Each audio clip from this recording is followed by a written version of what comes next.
அனைவருக்கும் மாலை வணக்கம். இன்னைக்கு ஒரு வித்தியாசமான நிகழ்ச்சி தான். 1387வது நிகழ்ச்சி. தலைப்பு உள்ளுவதெல்லாம். இந்த தலைப்பு நாங்களே கொடுத்தது, அதாவது மாலதியே கொடுத்தது. என்னன்னா, இன்னைக்கு ஒரு சின்ன இதழ்ல ஒரு கட்டுரை.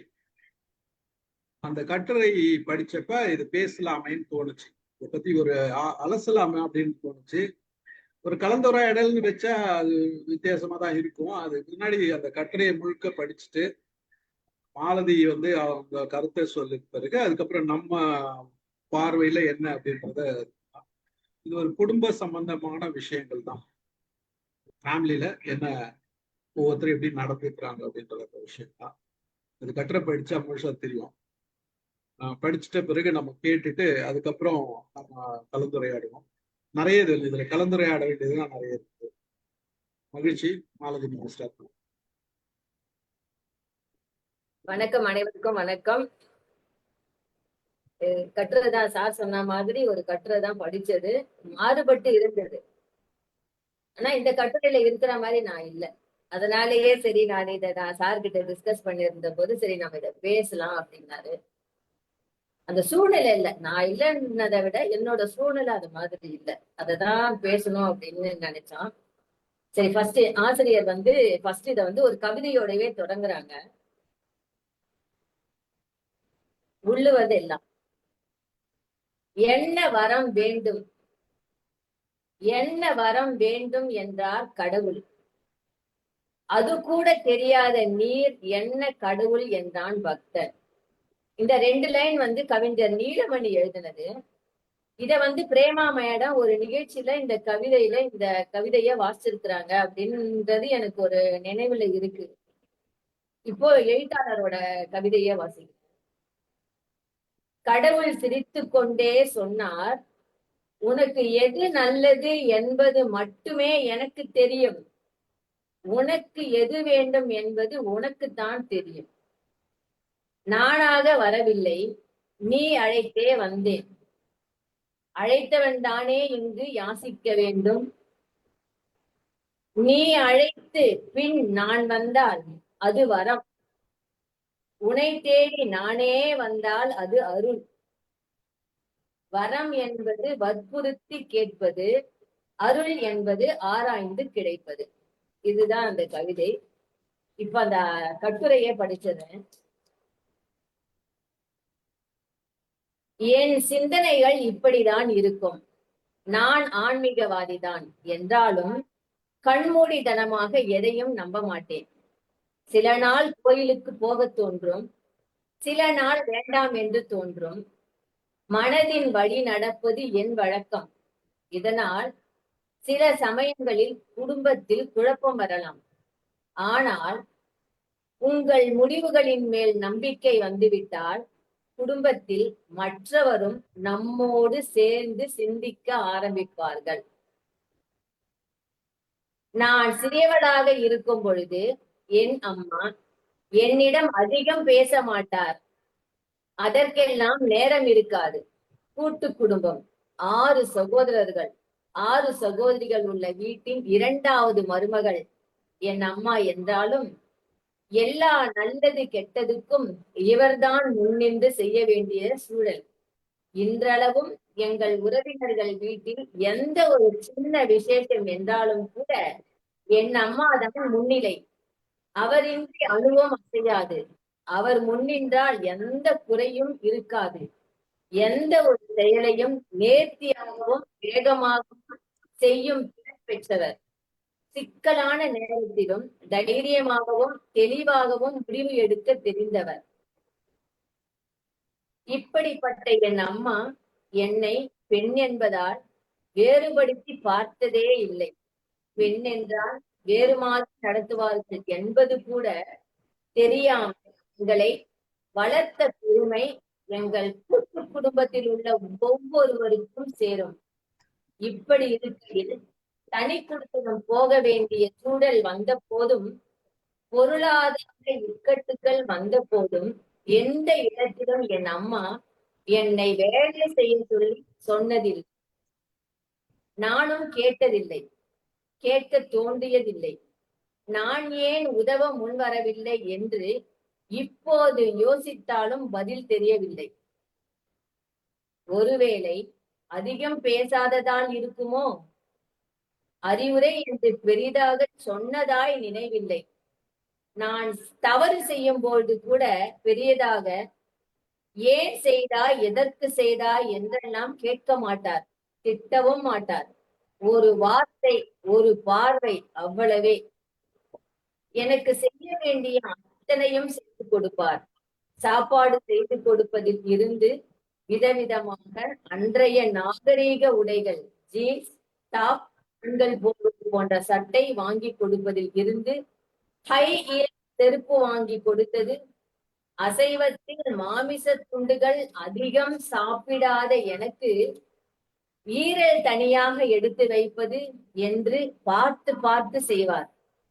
பாம்பு தேள் கண்டால் புறங்கையால் ஒதுக்கிவிட்டு போகக்கூடிய தைரியம் கொண்டவர். கரப்பான் பூச்சியை கண்டால் தந்தையை அழைப்பார். தற்கொலை செய்து கொள்வதற்கு கூட அவரிடம் தனி கட்டளை இருந்து, தற்கொலை செய்து கொண்டு சாக விரும்புகிறேன் என்று யாராவது சொன்னால் அவரின் பதில், கால் கையை உடைச்சுக்கிட்டு உன்னை ஒருத்தர் கவனிச்சுக்க வேண்டிய நிலையில் இல்லாதபடி தற்கொலை செய்து கொள் என்பார். இதை கேட்கும் பொழுது தற்கொலை என்ற வார்த்தையே நம் பக்கம் எட்டி பார்க்க பயந்து ஓட்டம் பிடிக்கும். அடம் பிடித்து அழுது சாதித்து விடலாம் என்பதை கற்பனையிலும் நினைக்க வாய்ப்பே கொடுத்ததில்லை. அழுதால் அறைவிடும் என்பது இன்றளவும் நினைவில் நிலைத்து விட்ட விஷயம். இன்றும் எனக்கு கண்ணீர் குறைவாக வரும். அதுவும் துன்பத்தில் கண்ணீர் வரவே வராது. நான் நெகிழும் பொழுது மட்டும் துளிர்க்கும், வழியும். காய்ச்சல் வந்து படுத்தா கூட மருந்து வரும், சாப்பாடு வரும், தண்ணீர் வரும், பால் பூஸ்ட் எல்லாம் வரும். ஆனா அடடா காய்ச்சல் இப்படி அடிக்குதே என்ற புலம்பல் வரவே வராது. அதிக கவனம் கிடைக்காத காய்ச்சல் 2 நாளில் எழுந்து ஓட்டம் பிடிக்கும். என் திருமணத்திற்கு பிறகு கொஞ்சம் பேச ஆரம்பித்தார். இருந்தாலும் எந்த ஒரு அறிவுரையோ அல்லது குறுக்கு விசாரணையோ வராது. என்னை என் போக்கிலேயே விட்டு வளர்த்தார் என்பது எனக்கு வெகு நாட்களுக்கு பிறகுதான் புரிய ஆரம்பித்தது. நான் இன்று இவ்வளவு உறுதியாக இருக்கிறேன் என்றால் அன்று என் தாய் எனக்கு கொடுத்த பயிற்சிதான். எந்த ஒரு சிக்கல் வந்தாலும் அடுத்தது என்ன செய்ய வேண்டும் என்றுதான் மூளை சிக்குமே ஒழிய ஐயோ என்று அலறாது. இன்னொரு மிக முக்கியமான விஷயம், நான் செய்யும் செயல்களுக்கும் அது நல்லதாக இருந்தாலும் சரி, தவறானதாக இருந்தாலும் சரி, எந்தவித விளக்கமும் நான் கொடுக்க வேண்டி வந்ததில்லை. ஏன் செய்தாய் என்று கேட்டு என்னை சங்கடத்துக்கு ஆளாக்கியதில்லை. அதனால் இன்றளவும் நான் செய்தது சரிதான் என்று வாதாடி நிரூபிக்க நான் முயல்வதே இல்லை. என்னை நான் நியாயப்படுத்திக் கொள்ள தோன்றியதும் இல்லை. அப்படி தோன்றாதவரை நமக்கு மன அழுத்தம் வராது. இக்காலத்தில் நம் மனித குலத்திற்கு இருக்கும் முக்கியமான சிக்கலே இந்த மன அழுத்தம்தான். அதுவும் நல்லவர்களுக்கு இந்த மன அழுத்தம் அதிகமாகவே இருக்கும். தீயவர்களுக்கு நான் அப்படிதான் செய்வேன் என்ற திமிர் இருக்கும். உண்மையில் சொல்ல போனால் நல்லவர்களுக்குத்தான் இந்த திமிர் இருக்கணும். அப்பொழுதுதான் நம்மையும் காப்பாற்றிக் கொண்டு நம்மவர்களையும் காப்பாற்ற முடியும். நான் ஏன் இப்படி சொல்கிறேன் என்றால், நல்லவர்கள் நல்லவராக இருப்பதற்கு எடுத்துக்கொள்ளும் முயற்சியில் நிறைய தோற்று போய் இறுதியில் தான் வெற்றி பெறுவார்கள். அதற்குள் பலவிதமான இன்னல்களை சந்திக்க வேண்டி இருக்கிறது. பலரை நாம் இழக்க வேண்டி இருக்கும். ராமன் பட்ட கஷ்டம் ராவணன் படவில்லையே. கடைசி வரை மனைவி, மக்கள், குடும்பம் என்று சிறப்பாக வாழ்ந்தானே. இப்படிதான் தோன்றும் எனக்கு.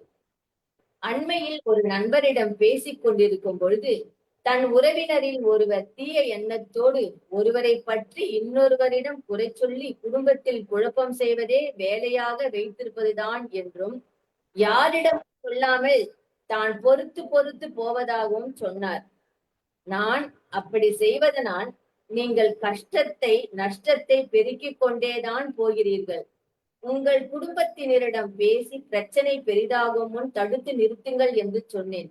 ஏனென்றால் அவசரம் கூடாது. அதே நேரத்தில் அதிக பொறுமையும் கெடுதியே என்பதை உணர்தல் வேண்டும். நாம் பெண்கள் அதிகமாக அடங்கியும் போகக்கூடாது. அதே நேரத்தில் அளவுக்கு அதிகமாக ஆடவும் கூடாது. அதிக அவசரமும் ஆபத்து, அதிக பொறுமையும் பேராபத்து. வரும் சிக்கல்களை அலசிக்கொண்டே இருக்கணும். அப்படி சிக்கல்களை அலசிக்கொண்டே இருக்கும் பொழுதுதான் தெளிவு வரும். ஒவ்வொரு முறை தெளிவு வரும் பொழுதும் சிக்கல் அதிகமாகும். அதை கண்டு துவண்டு விடாது தொய்வின்றி அக்குவேர் ஆணிவேராக அலசணும். அப்பொழுதுதான் ஒரு நாள் சிக்கல்கள் தீர்ந்து போய் நொந்து போய் என்ன செய்வதென்று புரியாமல் வீழ்த்து கொண்டு நிற்கும். சரி, போனா போகுது, ஓடிப்போ என்று சிக்கல்களை மன்னிச்சு விட்டுட்டு மகிழ்ச்சியை கைப்பிடித்துக் கொண்டு நடக்க பறக்க மிதக்க ஆரம்பியுங்கள். எப்பொழுதுமே ஒன்றை அவசியம் மனதில் நிறுத்துவோம். சிக்கல்களில் சிக்கிக்கொண்டு தவித்து தடுமாறும் பொழுதும் மகிழ்ச்சியை இறுக பற்றி கொள்ளுங்கள். அப்பதான் சிக்கல் தோற்று ஓடும் பொழுது நாம் மகிழ்ச்சியோடு ஆடலாம் பாடலாம். இல்லாவிட்டால் மகிழ்ச்சியை கண்டுபிடிப்பதும் கடினம். அப்படியே கண்டுபிடித்து திரும்ப அழைத்து வந்தாலும் ஒப்புக்கு மட்டுமே கூட இருக்கும். எப்ப துரத்துவாங்களோ என்ற பயத்திலேயே அது கூட இருக்கும். ஆனால் துன்பம் வரும் வேளையிலும் மகிழ்ச்சியை கைபிடித்து நம்முடன் நெருக்கமாக அமர்த்தி கொண்டால் அது என்றும் நமக்கு ஊக்கமாய் உறுதுணையாய் நிற்கும். முக்கியமான விடயம் என்னவென்றால், இப்படியெல்லாம் செய்ய நம்மை முதலில் தகுதிப்படுத்திக் கொள்ள வேண்டும். எப்படி நம்மை தயார் செய்வது? நடுநிலைமையில் நின்று யோசிக்க தெரியணும். எது சரி எது தவறு என்று சிந்தித்துக் கொண்டே இருக்கணும். இப்படி சிந்திக்க சிந்திக்க ஆழ்மனம் பகுத்தறிய பழகிக்கொள்ளும். நாம் தடம் மாற ஆரம்பித்த அடுத்த நொடி மனம் கணக்க ஆரம்பிக்கும். உடனே நிதானித்து சரி செய்து கொண்டு மீண்டும் தொடரணும். அப்படியே நம்மையும் மீறி தவறு நடந்து விட்டால் குற்ற உணர்ச்சியில் வீழ்ந்து உழன்று அதில் மூழ்கி சாகாமல் ஒரு உந்தி எழுந்து தைரியமாக உற்சாகத்தோடு அடுத்த அடியை சரியாக எடுத்து வைப்போம். நாம் எடுத்து வைக்கும் அடி சரியானதாக ஆகும் வரை முயற்சித்துக் கொண்டே இருப்போம். நம் மனக்கண் முன் தராசு தொங்கிக் கொண்டே இருக்கட்டும். நம்மை நாமே நிறுத்து பார்த்து கொண்டே இருப்போம். நாம் திமிராக இருக்கலாம், அடங்காது திமிரலாம். ஆனால் நல்லவராக பிறரை, அதாவது தவறு செய்யாதவர்களை நோகடிக்காமல் இருப்போம். நான் என்ற அகந்தை காத்து, நாம் என்ற குடும்பம் பேணி, நம்மவர் என்ற உற்றம் சுற்றம் ஊர் போற்றுவோம். இதோட அந்த ஆர்டிகல் முடியுது.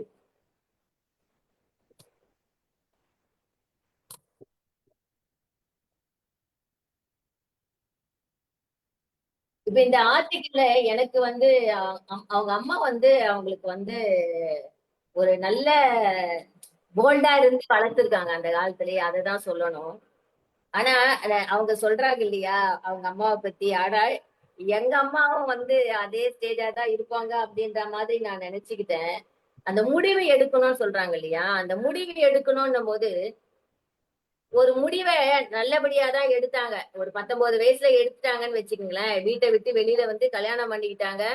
ஆனா அந்த கஷ்டம்னு வரும்போது ரொம்ப கஷ்டப்பட்டாங்க. ஆனா எங்களை வளர்க்கும் போது அத பொத்தி பொத்தி வளர்த்து அவங்க நல்ல முடிவா எடுத்தாங்கல்ல, அதை எங்ககிட்ட சொல்லும் போது நான் செஞ்ச தப்ப நீ செய்யாதன்னு சொல்லுவாங்க.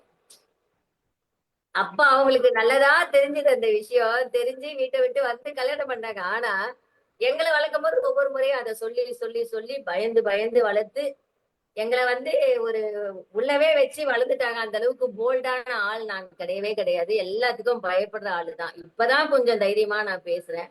யாருன்னா ஒரு அதட்டு போட்டா கூட கண்ணுல தண்ணி வந்துடும். அந்த மாதிரியான ஆள் தான் நான். என்ன அந்த மாதிரி வளர்த்துட்டாங்க. இதுதான் நான் சொல்லணும்னு நினைச்சேன். அதே மாதிரி அம்மா வேலைக்கு தான் போயிட்டு வந்தாங்க, ஆனாலும் எங்களை பொத்தி பொத்தி வளர்த்தாங்க. அதே மாதிரி இந்த ட்ரெஸ் எல்லாம் கூட வாங்கி கொடுக்க மாட்டாங்க, சுடிதார் மட்டும்தான். அந்த ஜீன்ஸ் அதெல்லாம் நாங்க போட்டதே கிடையாது. அவங்க சொல்ற மாதிரி அந்த ஆதங்கம் இருந்திருக்கு எங்களுக்கு மனசுக்குள்ள. அதே மாதிரி உங்க முடிவுகள் மேல நீங்க நம்பிக்கை வந்துட்டா அதுக்காக எல்லாரும் வீட்டுல இருக்கவங்க எல்லாருமே ஒத்துக்குவாங்க அப்படின்னு சொல்றாங்க.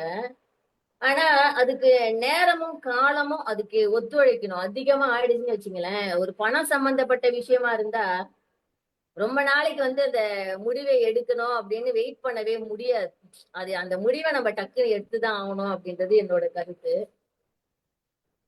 இவங்க அம்மா ஓரளவுக்கு பொருளாதாரத்துல கொஞ்சம் வசதியானவங்களா இருந்திருப்பாங்க அப்படின்ற மாதிரி எனக்கு தோணுது. அது இந்த ட்ரெஸ் விஷயம் சொல்லும் போதே எனக்கு தோணுது. ஏன்னு வச்சுங்களேன், இந்த ட்ரெஸ் விஷயத்திலேயே அந்த காலத்துல அந்த 80s 70sல எல்லாமே இந்த ட்ரெஸ் ஒரு மாடர்ன் ட்ரெஸ் போட்டாலே அவங்க கொஞ்சம் பொருளாதாரத்துல வசதியானவங்க அப்படின்றது தெரியும்.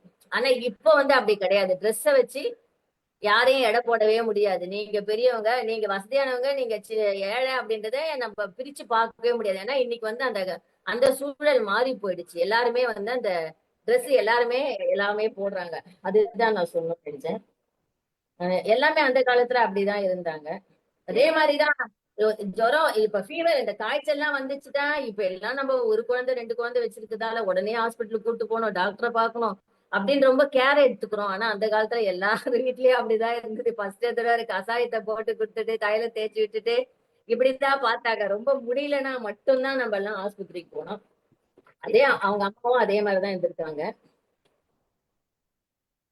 இதே இவங்க சொல்றாங்கல்ல, துன்பம் வரும் நேரத்துல சிரிங்க அப்படின்னு சொல்லிட்டு ஒரு கவிஞர் கூட எழுதியிருக்கிறார். துன்பம் வரும் நேரத்துல சிரிங்க அப்படின்னு சொல்லிட்டு ஒரு பாட்டு இருக்கு. ஆனா அது அது இப்ப ராமு சாரு கூட ஹாப்பினஸ் பேசும்போது நம்ம அப்படிதான் இருக்கணும், துன்பத்தை கடந்து போயிடணும் அப்படின்னு சொல்லி சொன்னாரு. ஆனா அது முடியுமா? உடனே துன்பத்தை கடந்துட்டு நம்மளுக்கு வர முடியுமா அப்படின்றது கஷ்டம்தான்.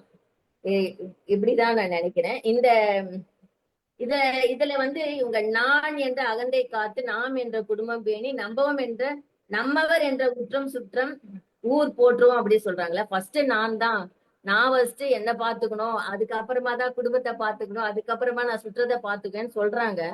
ஆனா அது நம்ம வீட்டுல நம்மளையே எடுத்துங்களேன், ஒரு அம்மா அப்பா அப்படின்ற ஒரு பொசிஷன் வந்த பின்னரு நம்ம குழந்தைங்களுக்கு தான் முக்கியத்துவம் கொடுப்போம் ஃபர்ஸ்ட்.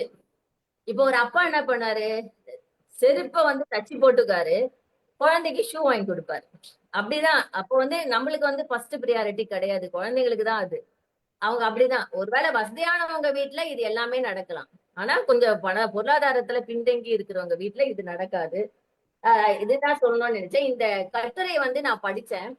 படிச்ச பின்னாடி என் மனசுல ஒரு நல்ல ஒரு சிந்தனை நல்ல சிந்தனையா இருந்தாலும் இந்த மாதிரியான ஒரு சில கருத்துக்களும் என் மனசுல இருந்தது. அதே நேரத்துல நான் யோசிச்சுட்டே இருக்கும்போது நம்ம அமுதாமா ஒரு வீடியோ போட்டாங்க 2 நாள் முன்னாடி, நம்பிக்கை வைங்க அப்படின்னு சொல்லிட்டு. அந்த வீடியோவை பார்த்த பின்னரு நான் ஒரு முடிவுக்கு வந்துட்டேன். என்னன்னா அந்த அந்த வீடியோல என்ன போட்டிருந்தாங்கன்னா, ஒரு ஒரு பையன் அப்பா அம்மா கிட்ட போயிட்டு நான் பிசினஸ் பண்ணணும், வேலைக்கு போக மாட்டேன், பைசா வீட்டை வித்து கொடுங்கன்னு சொல்லி கேக்குற மாதிரி. அவங்க என்ன பண்றாங்க, வீடை வித்து கொடுக்காத, அடமானம் நான் போட்டுக்கிறேன் அப்படின்னு சொல்றாங்க. சரின்னு இவங்க டாக்குமெண்ட் எல்லாம் கொடுக்குறாங்க. பையன் போயிட்டு டாக்குமெண்ட்டை கொடுத்துடுறாங்க. அதுக்கப்புறமா என்ன நடக்குது, அவன் ரொம்ப என்னன்னா டெய்லி போறதும் வர்றதும் ரொம்ப பிஸியா இருக்கிறான் பையன். அப்ப அப்பா அம்மா என்ன நினைச்சுக்கிறாங்க, பையன் பிஸியா ஏதோ வேலை செய்யறான், நம்ம கொடுத்த காசுக்கு உழைக்கிறான் அப்படின்னு நினைச்சுக்கிறாங்க. ஆனா ஒரு கொஞ்ச நாள் கழிச்சு பையன் காணாம போயிடறான், வீட்டு பக்கமே வர்றதில்ல. இவங்களுக்கு என்ன பண்றதுன்னு தெரியல. அப்ப போய் விசாரிக்கும் போது இவன் அந்த இவங்களுக்கு இருக்கிற சூழ்நிலைக்கு சரி நம்ம அந்த டாக்குமெண்ட்டை ஏதாவது பண்ணியாவது நம்மளோட தேவைகளை நம்ம பண்ணலாம், வித்துடலாம் அப்படின்னு நினைக்கும் போது போய் விசாரிக்கும் போதுதான் பையன் வீட்டை அடமானம் போடல, அப்பவே வித்துட்டான். வீட்டை வித்துட்டான். அவன் லாஸ் ஆயிடுச்சு போல, அவன் போயிட்டான் போல சுத்தமாவே.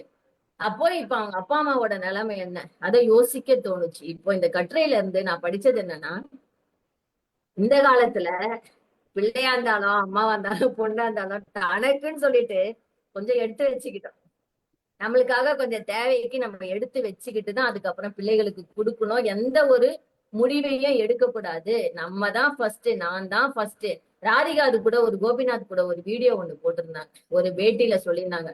ஃபர்ஸ்ட் நம்ம என்னதான் புருஷன் முன்னாடியே இருந்தா கூட நான் மட்டும்தான், நான் தான் என்னோட தேவைகளை நான் தான் செஞ்சுக்குவேன், நான் தான் பண்ணிக்குவேன் அப்படின்னு ஃபர்ஸ்ட் நீங்க அத நினைச்சுக்கணும். ஒவ்வொருத்தரும் தனித்தனி மனுஷன் அப்படின்னு நீங்க நினைச்சுக்கணும். அப்பதான் நீங்க போல்டா வர முடியும். பெண்களுக்கு நான் உண்மையா சொல்றேன். ஆனா அவங்க திருப்பி சொல்லும்போது பெண்ணா இருந்தாலும் ஆணா இருந்தாலும் சரி, நீ நான் அப்படின்றத ஃபர்ஸ்ட் நீ தனியான ஒரு ஆளு அப்படின்றத நீ நினைச்சுக்கோ அப்படின்னு சொன்னாங்க.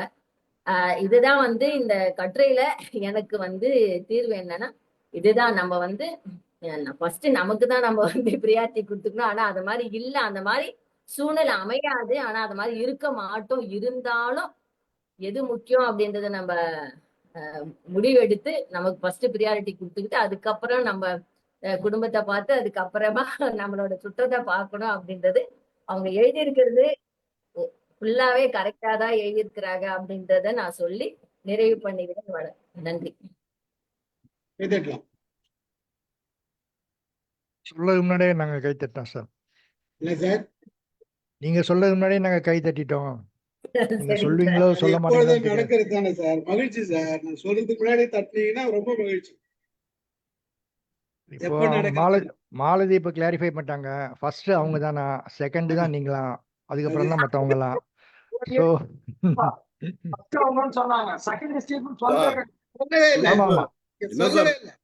கட்டுரை correct. வாசித்ததுக்காக குடும்ப தெரியாது. இல்ல கட்டுரை வாசித்ததுக்காக குடும்பத்துல குழப்பத்தை உண்டாக்குறீங்க. சார் நாங்க குழப்பம்லாம் உண்டாக்கல சார். அவங்க என்ன சொன்னாங்களோ அது திருப்பி சொன்னோம், அவ்வளவுதான். வேற ஒண்ணும் இல்ல. ஒருத்தர் தனக்குத்தானே நான், அவ்வளவுதான்.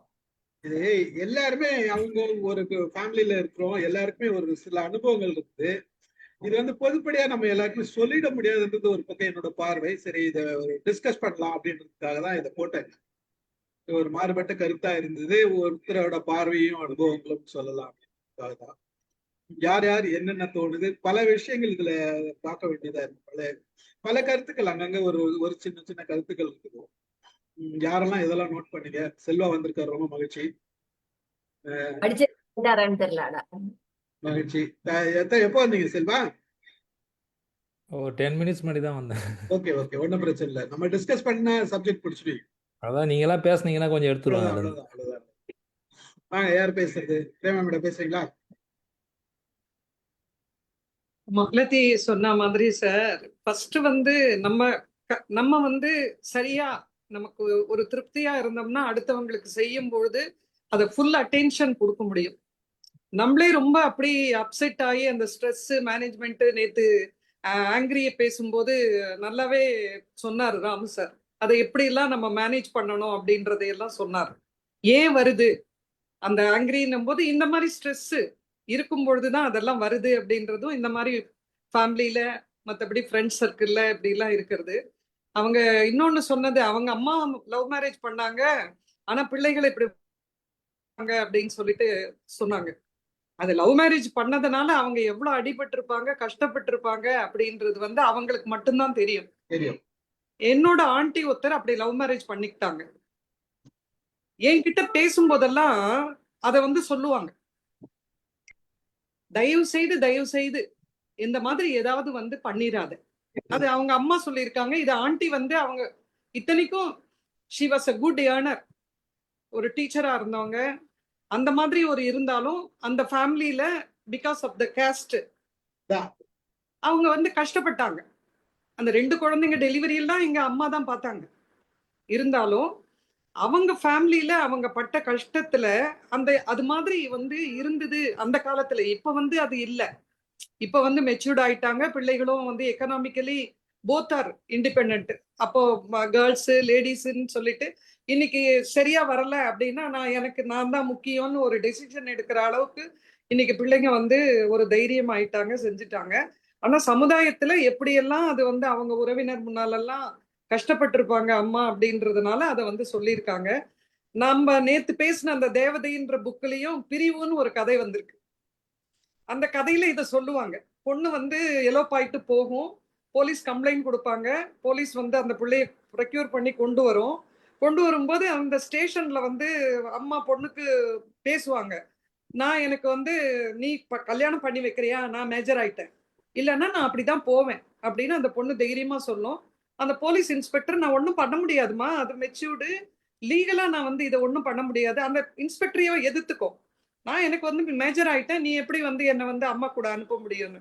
அப்ப அந்த அம்மா ரிட்டர்ன் ஆயிட்டு வீட்டுக்கு வரும்போது, நம்ம இப்படிதானே நம்ம அம்மாவை பண்ணோம், நம்ம வந்து அம்மா எவ்வளவு அட்வைஸ் பண்ணாங்க, நம்ம இப்படி வந்துட்டு இது வரைக்கும் அம்மாவை போய் அந்த அம்மா பார்க்க முடியல, இந்த மாதிரி வந்து நம்ம பொண்ணும் இப்படி ஆயிடுச்சு அப்படின்றத சொல்லுவாங்க. அது மாதிரி சில இடத்துல நடந்திருக்கிற சம்பவங்களை அதை வந்து ரிலேட் பண்ணி சொன்னாங்க.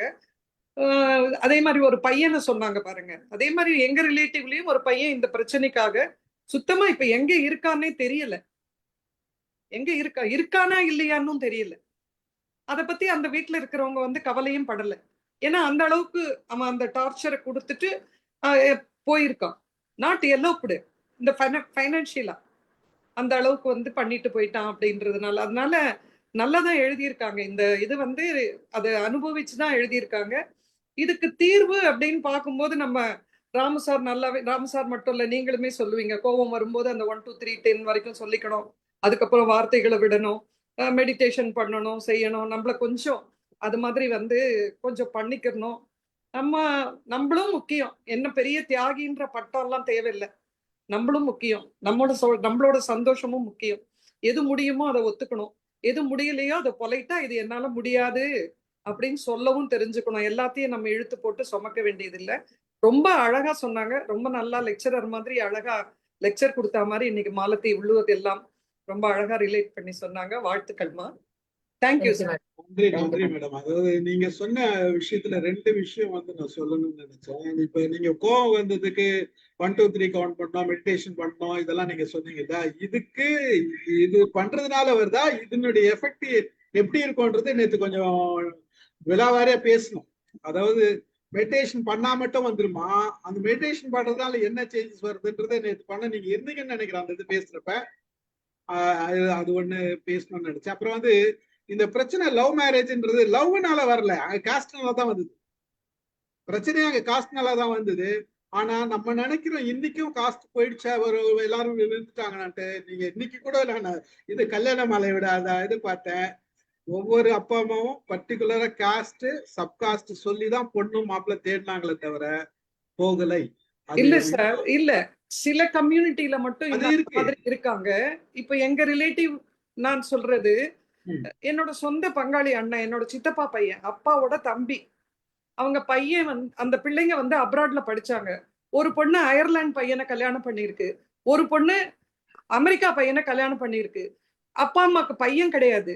இப்ப அமெரிக்கன் சிட்டிசன் ஆயிட்டு அப்பா அம்மாவும் அந்த பொண்ணோட மாப்பிள்ளையோட அங்க இருக்காங்க, நல்லா பாத்துக்கிறாங்க.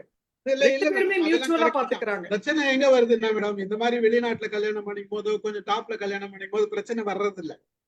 பிரச்சனை வர்றது எங்கன்னா இவங்களுக்கு ஒத்து வராத, கொஞ்சம் வசதி இல்லாத அந்த மாதிரி இருக்கும் போது சில பிரச்சனைகள் வருது. மேபி அந்த பினான்சியல் இது இருக்கும். இப்ப லவ் பண்ற பிள்ளைங்களுக்கு ஒரு அதே மாதிரி இன்னொரு ரிலேட்டிவ் பையன் நம்ம பஞ்சாப்ல இருக்காங்கல்ல, சிங், அந்த சிங்கு பொண்ணை லவ் பண்ணா எனக்கு அந்த பொண்ணை தான் கட்டிக்கணும்னு சொன்னா அப்பா அம்மா கல்யாணம் பண்ணி வச்சுட்டாங்க.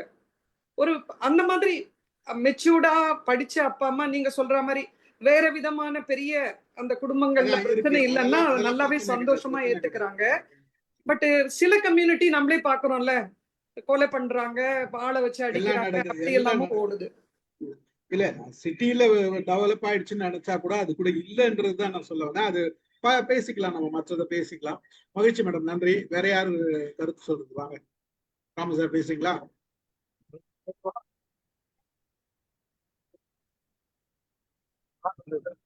பாயிண்ட் எல்லாம் நோட் பண்ணிட்டீங்கள? கையெல்லாம் முறுக்கின்னு வர்றாரு, என்ன சொல்ல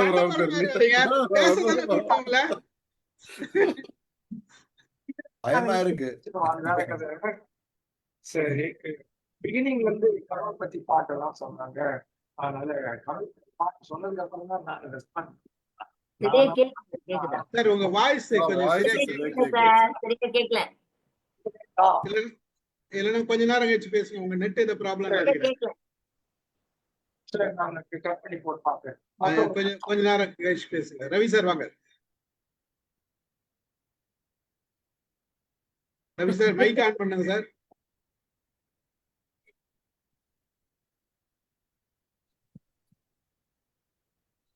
இல்ல மைக் அன்மியூட் பண்ணுங்க. சரி.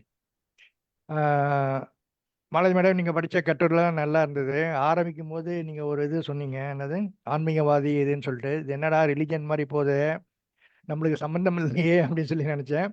அது அப்புறம் அந்த இதை மாற்றினீங்க. அந்த மாதிரி எனக்கும் நிறைய சமயத்தில் தோணியிருக்கு. அந்த நிறைய இது நீங்கள் சொன்னது எதுவுமே வந்து இம்ப்ராக்டிக்கல்னு சொல்ல முடியாது. எல்லாமே வந்து ப்ராக்டிக்கலாக தான் இருந்தது. அந்த பொண்ணை பொறுத்த வரைக்கும் அவங்க நல்ல சுதந்திரம் கொடுத்து வளர்த்திருக்காங்க. அவங்களே அவங்க முடிவில் எடுத்துக்கிற மாதிரி ரொம்ப சுதந்திரமாக வளர்த்துருக்காங்க. அந்த நிறைய எக்ஸாம்பிள் சொன்னீங்க, இந்த ராமன் ராவணன் அந்த சிக்கல்களை எப்படி இது பண்ணுறது, இதெல்லாம் ஓரளவு ரொம்ப நல்லா இருந்தது. நான் பயந்துட்டு வந்த மாதிரி இல்லை. அதனால் வாழ்த்துக்கள். தேங்க்யூ. சரிங்க சார்.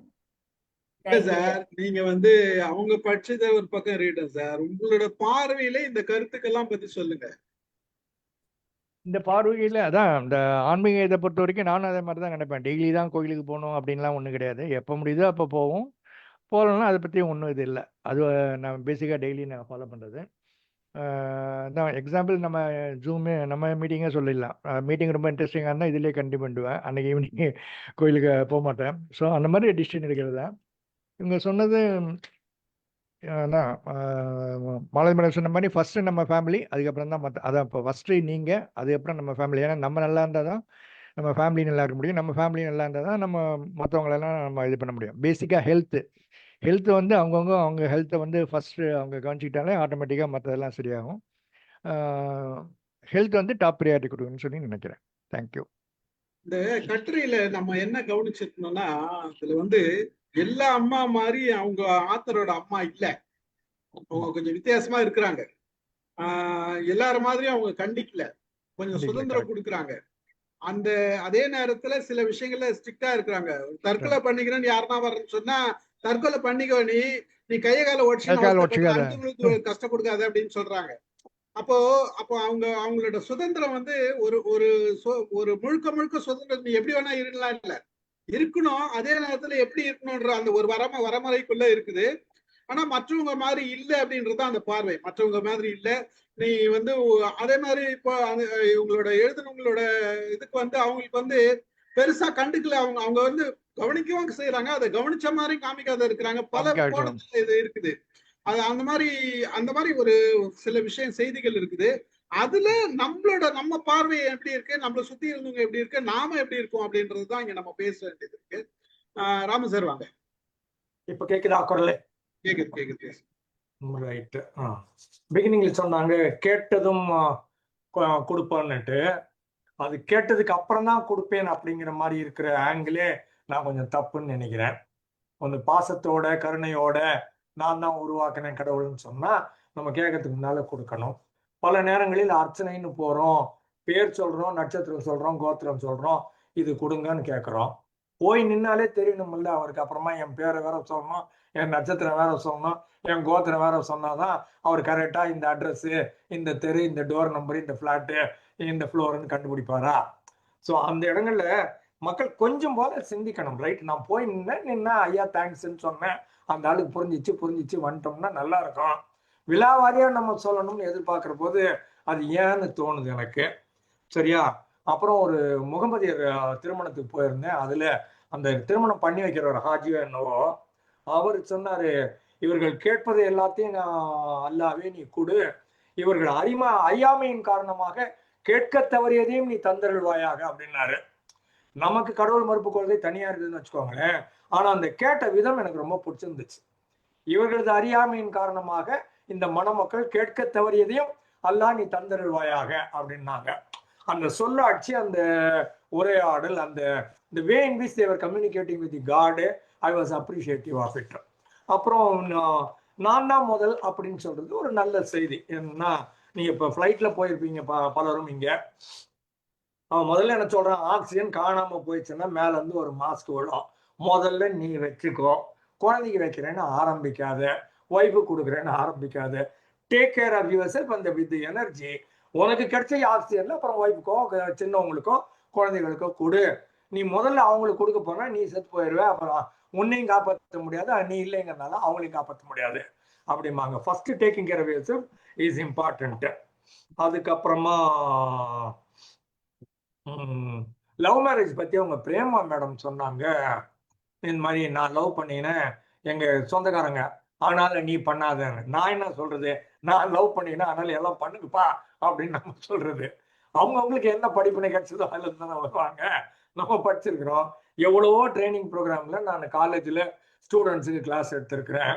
அப்போ சொல்றது லவ் மேரேஜ் பண்ணிக்கோங்கப்பா, நீங்க படிச்சு டாக்டர் வேலை பார்ப்பீங்க, இன்ஜினியர் வேலை பார்ப்பீங்க, அட்வொகேட் வேலை பார்ப்பீங்க, மேனேஜர் வேலை பார்ப்பீங்க, உங்களுக்கு உங்க பார்ட்னர் தேர்ந்தெடுக்க தெரியாதாம்மா, இதுக்கு மட்டும் அப்பா அம்மா தேவைப்படுதா அப்படின்னு கேட்கறது. உன்னை நம்பி ஒருத்தன் வேலையும் கொடுக்குறான், சம்பளமும் கொடுக்குறான், இவ்வளவு தெரியுது இல்ல, அப்போ உனக்கு ஒய்ஃபையோ கணவனையோ தேர்ந்தெடுக்கிற அறிவுக்கு உனக்கு அறிவு கிடையாதா அப்படின்னு கேட்கறது. திருப்பிட்டு நார்மலா இந்த பசங்க திருப்பி என்ன கேட்பேன், நீ என்ன யோக்கியம்மா, நீ எப்படி பண்ணன்னு கேட்பாங்க. நான் இன்வேரியபிளி சொல்ற பதில், என் மூஞ்ச பார்த்தா இந்த அம்மா அப்பா பார்த்து வச்சு கட்டுற மாதிரியாவா தெரியுது, என்னடா என்னடா நினைச்சீங்க இதை பத்தி அப்படின்னு கேட்கறது நானு. சரியா? அதனால உலகம் பூராவுமே மக்கள் தங்கள் துணைவர்களை தாங்கள் தான் தேடிக்கொள்ளுகிறார்கள். அதுல ஒரு தப்பும் கிடையாது. நம்ம ஊர்ல மட்டும்தான் இந்த 25 வயசு ஆனாலும் ஆம்பளைக்கு அறிவு கிடையாது, பொம்பளைக்கு அறிவு கிடையாது, எல்லாம் எங்களுக்கு தான் தெரியும். உனக்கு எது நல்லதுன்னு எனக்கு தெரியும். உனக்கு வெண்டைக்காய் குழம்பு பிடிக்குமா, கத்திரிக்காய் குழம்பு பிடிக்குமான்றதை நான் தான் முடிவு பண்ணுங்கிற மாதிரி நம்ம வளர்த்து விட்டுறோம். Which is wrong, which is not okay. சரியா? அதுக்கப்புறம் மாலத்தி சொன்னாங்க, நாங்கெல்லாம் சுடிதாரோ இல்லை பாவாடை தாவணி தான் போட்டோம், ஆனா எங்களுக்கு வந்து பேண்ட்ஸு ஜீன்ஸ் எல்லாம் கொடுக்கவே இல்லை எங்க அம்மா, எனக்கு வருத்தமா தான் இருக்குது அப்படின்னாங்க. யூனிஃபார்ம் அப்படின்னா, ஃபார்ம்னா ஒரு தோற்றம், ஒரே ஒரு முறைன்னு அர்த்தம். யூனின்னா ஒரே மாதிரியான முறைன்னு அர்த்தம். அவன் ஒருத்தன் சில்க் சட்டை போட்டுன்னு வரான், ஒருத்தன் வேற மாதிரி நைலான் போடுறான், ஒருத்தன் டெரி காட்டன் போடுறான், ஒருத்தன் காட்டன் போடுறான், ஒருத்தன் டெர்லின் போடுறான். டிஃப்ரெண்டா வந்ததுன்னா அந்த பார்க்குற பார்வையிலேயே அந்த பசங்களுக்குள்ள ஒரு வேறுபாடு வந்துடணும். அது வரக்கூடாது அப்படின்னு தடுக்கிறதுனால வந்திருக்க கூடும் அந்த வாய்ப்புங்கிறதுனால என்ன பண்ணிடுது, எல்லாருமே ஒரே மாதிரியா ஒரே கலர்ல பேண்ட் போடு, ஒரே கலர் சட்டை போடு, நான் சொல்றேன் அந்த டெய்லர் கையில வாங்கினா 20% கமிஷன் எனக்கு வந்தாகணும் அப்படின்ட்டு ஒரு 1000 பசங்களுக்கு பேண்ட் சட்டு சுடிதாரை போட்டு 20% கமிஷன் அந்த ஸ்கூல் வாங்கிக்குது. யூனிஃபார்ம்னு பேரு. நம்ம யூனிஃபார்ம் ஜெனரலா சொல்லிடுறோம், ஒரே மாதிரியான ஃபார்ம் அப்படிங்கிறதா யூனிஃபார்ம், அதுதான் போடுறது. அது நல்லது. பட் நான்லாம் 11th ஸ்டாண்டர்ட் படிக்கிற வரைக்கும் அரைக்கால் சட்டை ஆஃப் பேண்ட் தான் போட்டுட்டு போனேன். 11th ஸ்டாண்டர்ட் முடிக்கிற வரைக்கும். முதல் தடவையா எனக்கு ஃபுல் பேண்ட் தைச்சது பச்சை பஸ் காலேஜ் என்ட்ரு ஆகிறப்ப தான், 16 வயசு முடிச்சப்ப. அது வரைக்கும் ஆஃப் பேண்ட் தான் போட்டது. அதே மாதிரி அது வரைக்கும் அந்த ஹவாய் செப்பல்னு ஒன்று இருக்குது பார்த்தீங்களா, ரப்பர் செப்பல், அந்த 2.5 ரூபாய்க்கு அந்த செப்பல் தான் 11th ஸ்டாண்டர்ட் வரைக்கும் போட்டது. காலேஜ்லயும் அதுதான் போட்டேன் நினைக்கிறேன் நான். சரியா? அதனால அதே மாதிரி போட்டோவும் எனக்கு எடுத்ததே கிடையாது. பியூசிக்கு போறப்போ ஒரு பாஸ்போர்ட் சைஸ் போட்டோ காலேஜில் கேட்குறாங்கன்னு எடுத்தாங்க. அப்போதான் எனக்கு ரொம்ப சந்தோஷமா, ஆகா நம்மளும் கூட போட்டோ எடுக்கிறாங்கடா அப்படின்னுட்டு. அதுக்கு முன்னாடி போட்டோ எனக்கு ஒழுங்காகவே கிடையாது. ஒரு 16 வருஷத்துக்கு எனக்கு போட்டோ தேடி பார்த்தா 1ஓ 2ஓ ஒரு குரூப்ல என்ன கிடைக்கும்னு வச்சுக்கோங்களேன். ஆனா போட்டோவே எங்கேயில கிடையாது. 16 வயசுல தான் முதல் போட்டோ எடுத்தது, 16 வயசுல தான் ஃபுல் பேண்ட் போட்டது. காலேஜ் போனதுக்கு அப்புறம் தான் இந்த வேலையெல்லாம் செஞ்சது. ஆனா ஜென்ரலி அவங்களால அப்பா பண்ணலைங்கிற எண்ணமும் கிடையாது. அப்பா ஏன் ஃபுல் பேண்ட் வாங்கி தரல, அப்பா ஏன் போட்டோ எடுக்கல அப்படிங்கிற எண்ணமும் கிடையாது. வீடு அப்படிதான் இருந்தது. என்னைக்கு வருதோ அன்னைக்கு வந்துச்சு, வரலைங்கிறது நமக்கு தெரியாது. எல்லா பசங்களும் போற மாதிரி நம்மளும் போனோம், நம்மளும் வந்தோம். ஒரு இயல்பான வாழ்க்கையாக இருந்தது. இப்பதான் இந்த டிஃபரன்ஸ், இந்த 10ஆம் கிளாஸ் 11ஆம் கிளாஸ் 12ஆம் கிளாஸ் பசங்க எல்லாம், நானும் கார் ஓட்டிங்கன்னு வரேன், நான் ஸ்கூட்டர் ஓட்டிங்கன்னு வரேன், நான் மோட்டார் சைக்கிள் ஓட்டிட்டு வர்றேன், இந்த கோளாறுலாம் இப்பதான் வந்துச்சு. அந்த டிஃபரன்ஸ் இல்லாமல் மக்கள் இருக்கிற போது அந்த வேறுபாடு தெரியாதப்ப நல்லா இருக்கும். அப்புறம் கலப்பு திருமணம் பண்ணாங்க அப்படிங்கிற மாதிரி, லவ் மேரேஜ்ங்கிற மாதிரி சொன்னாங்க. மனுஷங்களை தானேப்பா கல்யாணம் பண்ணினாங்க. அப்புறம் இதுல எங்க கலப்பு திருமணம் வந்தது? மனுஷன் மிருகம் கல்யாணம் பண்ணா தப்பு, அதுக்கு பேர் கலப்பு திருமணம். மனுஷனை கல்யாணம் பண்ணா இதுல எப்படி கலப்பு திருமணம் வந்ததுன்னு எனக்கு தெரிய மாட்டேங்குது. இது வெளிநாடுகள்ல இப்ப ரெயின்போன்னு ஆரம்பிச்சுட்டாங்க. ஆண்களையும் கல்யாணம் பண்ணிக்கிறாங்க, பெண்களையும் கல்யாணம் பண்ணிக்கிறாங்க. நல்லதான் சந்தோஷமா இருக்கிறாங்க. நீங்களும் நானும் யாரு அவங்க எப்படி இருக்கணும்னு முடிவெடுக்கிறது. அதனால பல நேரங்களில் இயல்பாக சிந்திக்க விட்டு உன்னுடைய தேர்வை நீயே எடுத்துக்க. நீயே ஒரு மனைவியை கண்டுபிடி, நீயே ஒரு கணவனை கண்டுபிடி. நீயே பிடிக்கலன்னா விட்டுட்டு நீயே வெளியில வா, நீயே வேற திருமணம் பண்ணிக்கோ, நீயே தனியா இருந்துக்கோ, நீயே என்னத்தையா பண்ணிக்கோ. பி ஆன் யுவர் ஓன்னு சொல்லி கொடுக்குற அப்பா அம்மா நல்ல அப்பா அம்மாக்கள். இந்த இடத்துல இந்த அம்மா கொஞ்சம் ஃப்ரீடம் கொடுத்து பிள்ளைய வளர்த்துருக்குறாங்க. நான் இப்படி இருந்திருக்கிறேன், நான் இந்த மாதிரி கஷ்டப்பட்டிருக்கிறேன், ஆனாலும் நீ இப்படி இருன்னு சொல்லியிருக்கிறாங்க. அது ஒரு நல்ல செய்தி. நன்றி, வாழ்த்துக்கள். சார் ஆத்தர் யாருன்னே சொல்லலையே. இந்த ஆர்டிக்கல் எழுதின ஆத்தர் நம்ம குரூப்லயே இருக்காங்களா? கடைசியில மேடம், கடைசியில இல்ல நம்ம குரூப்லயே இருக்கிறாங்களோன்னு எனக்கு தோணுது. அதனால யாரா இருக்கணும்? நீங்க சும்மா ஒரு பேர் சொல்லுங்க. என்ன சார்? நீங்க நினைக்கிற பேர் சொல்லுங்க, யாரா இருக்கும்ட்டு. எனக்கு கல்யாணி, முத்துமாலை இல்ல அமுதம்மா எழுதி இருப்பாங்கன்னு நினைச்சேன். 4 பேர் இருக்கீங்களா? சரி, சொல்றேன் மேடம். அமிதா மேடம், அது இவங்க வந்துட்டு நம்ம நடராஜ் சார் வாங்க. நாராயணமூர்த்தி சாரா? ஆமா. நன்றி. இந்த நாராயணமூர்த்தி சார். உள்ளுவதெல்லாம் என்று சொல்லுக்கு தமிழ் வந்து என்ன கருத்து என்ற முறையில இருக்கு, கருத்து தெரிவிக்கிறது என்ற முறையில அமைஞ்சிருக்குது, அல்லது அதை விட வேற விளக்கம் இருக்குமா? என்னது சார்? இந்த ஒரு உள்ளுவதெல்லாம் என்று சொல்லி இருக்கு இல்லையா, உள்ளுவதெல்லாம் தலைப்பு, அதாவது எந்த விஷயத்திலையும் ஒரு கருத்து. சும்மா அது தலைப்பு எடுத்துதான் சார், அவங்க வச்ச தலைப்பு வேறதான். அது உள்ளுவதெல்லாம்னா நம்மளோட நினைப்பு, நம்மளோட சிந்தனைகள் அப்படிங்கறது மட்டும்தான் நான் எடுத்துட்டு கருத்து எந்த விஷயத்திலையும் கருத்து.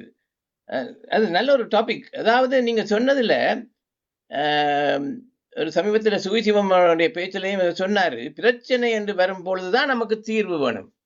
உங்களுக்கு பிரச்சனை எழாவிட்டால் நீங்க தீர்வுக்கு யோசிக்க வேண்டியது இல்லை, இல்லை அப்படித்தானே?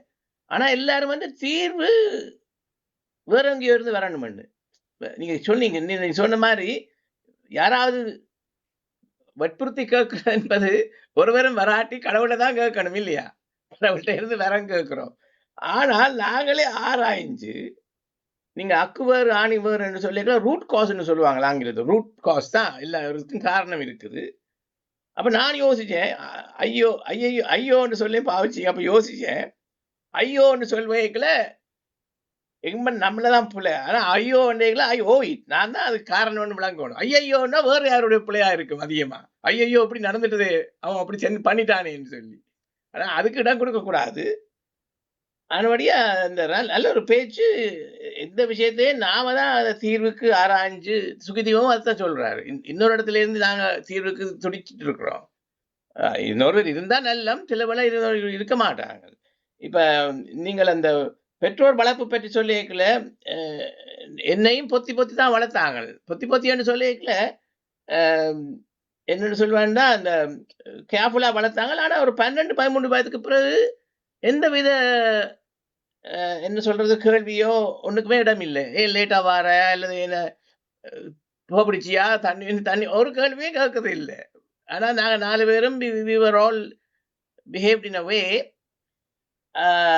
ஆனா எங்கட பெற்றோரும் அதிகம் பேசவில்லை. ஆனால் என்னுடைய அம்மா தான் கொஞ்சம் சொல்லுவா, அந்த அதிகமா சிரிக்காத, அளவு வேண்டி வேற வேண்டிய. இப்ப நீங்க சொன்னீங்களா, மகிழ்ச்சி வந்தா எப்ப மகிழ்ச்சி விரட்டப்பட போகுதுன்னு நீங்க யோசிக்க வேண்டியதில்லை. அது அதிகமா சிரிக்க கூடாது. You must enjoy and laugh. அதிகமா சிரிச்சால் தட் மீன்ஸ் லைஃப் நீங்க எல்லாம் எக்ஸ்பெக்டிங் அ லாட் இல்லையா? அதனுடைய இது நல்ல ஒரு பேச்சு. நானும் எத்தனையோ விஷயங்களை அதுல கேட்டுட்டு I was to improve my understanding. அப்பதான் நானும் யோசிச்சேன், இந்த உள்ளுவதெல்லாம் சொல்லிக்கல இந்த மாதிரி நாங்கள் ஒரு விஷயத்தை எடுத்துக்கிறோம், அதை கையாளுறோம் என்ற முறையில தான் அமைஞ்சிருக்குன்னு எனக்கு பட்டுது. மிக்க நன்றி. Thank you sir. நன்றி நன்றி நன்றி சார், நன்றி. அமிதா மேடம் பேசுறீங்களா? வணக்கம் சார், எல்லாருக்கும் வணக்கம். மிக நல்ல கட்டுரை சார், இது ரொம்ப அழகா இருந்தது. நம்ம மாலதி சொன்னது ரொம்ப சிறப்பு. ஆனா எப்பவுமே எனக்கும் அந்த நினைவு வரும், முதல்ல நம்மள நாம பாத்துக்கணும் அப்படிங்கிறது நினைவுக்கு வரும்.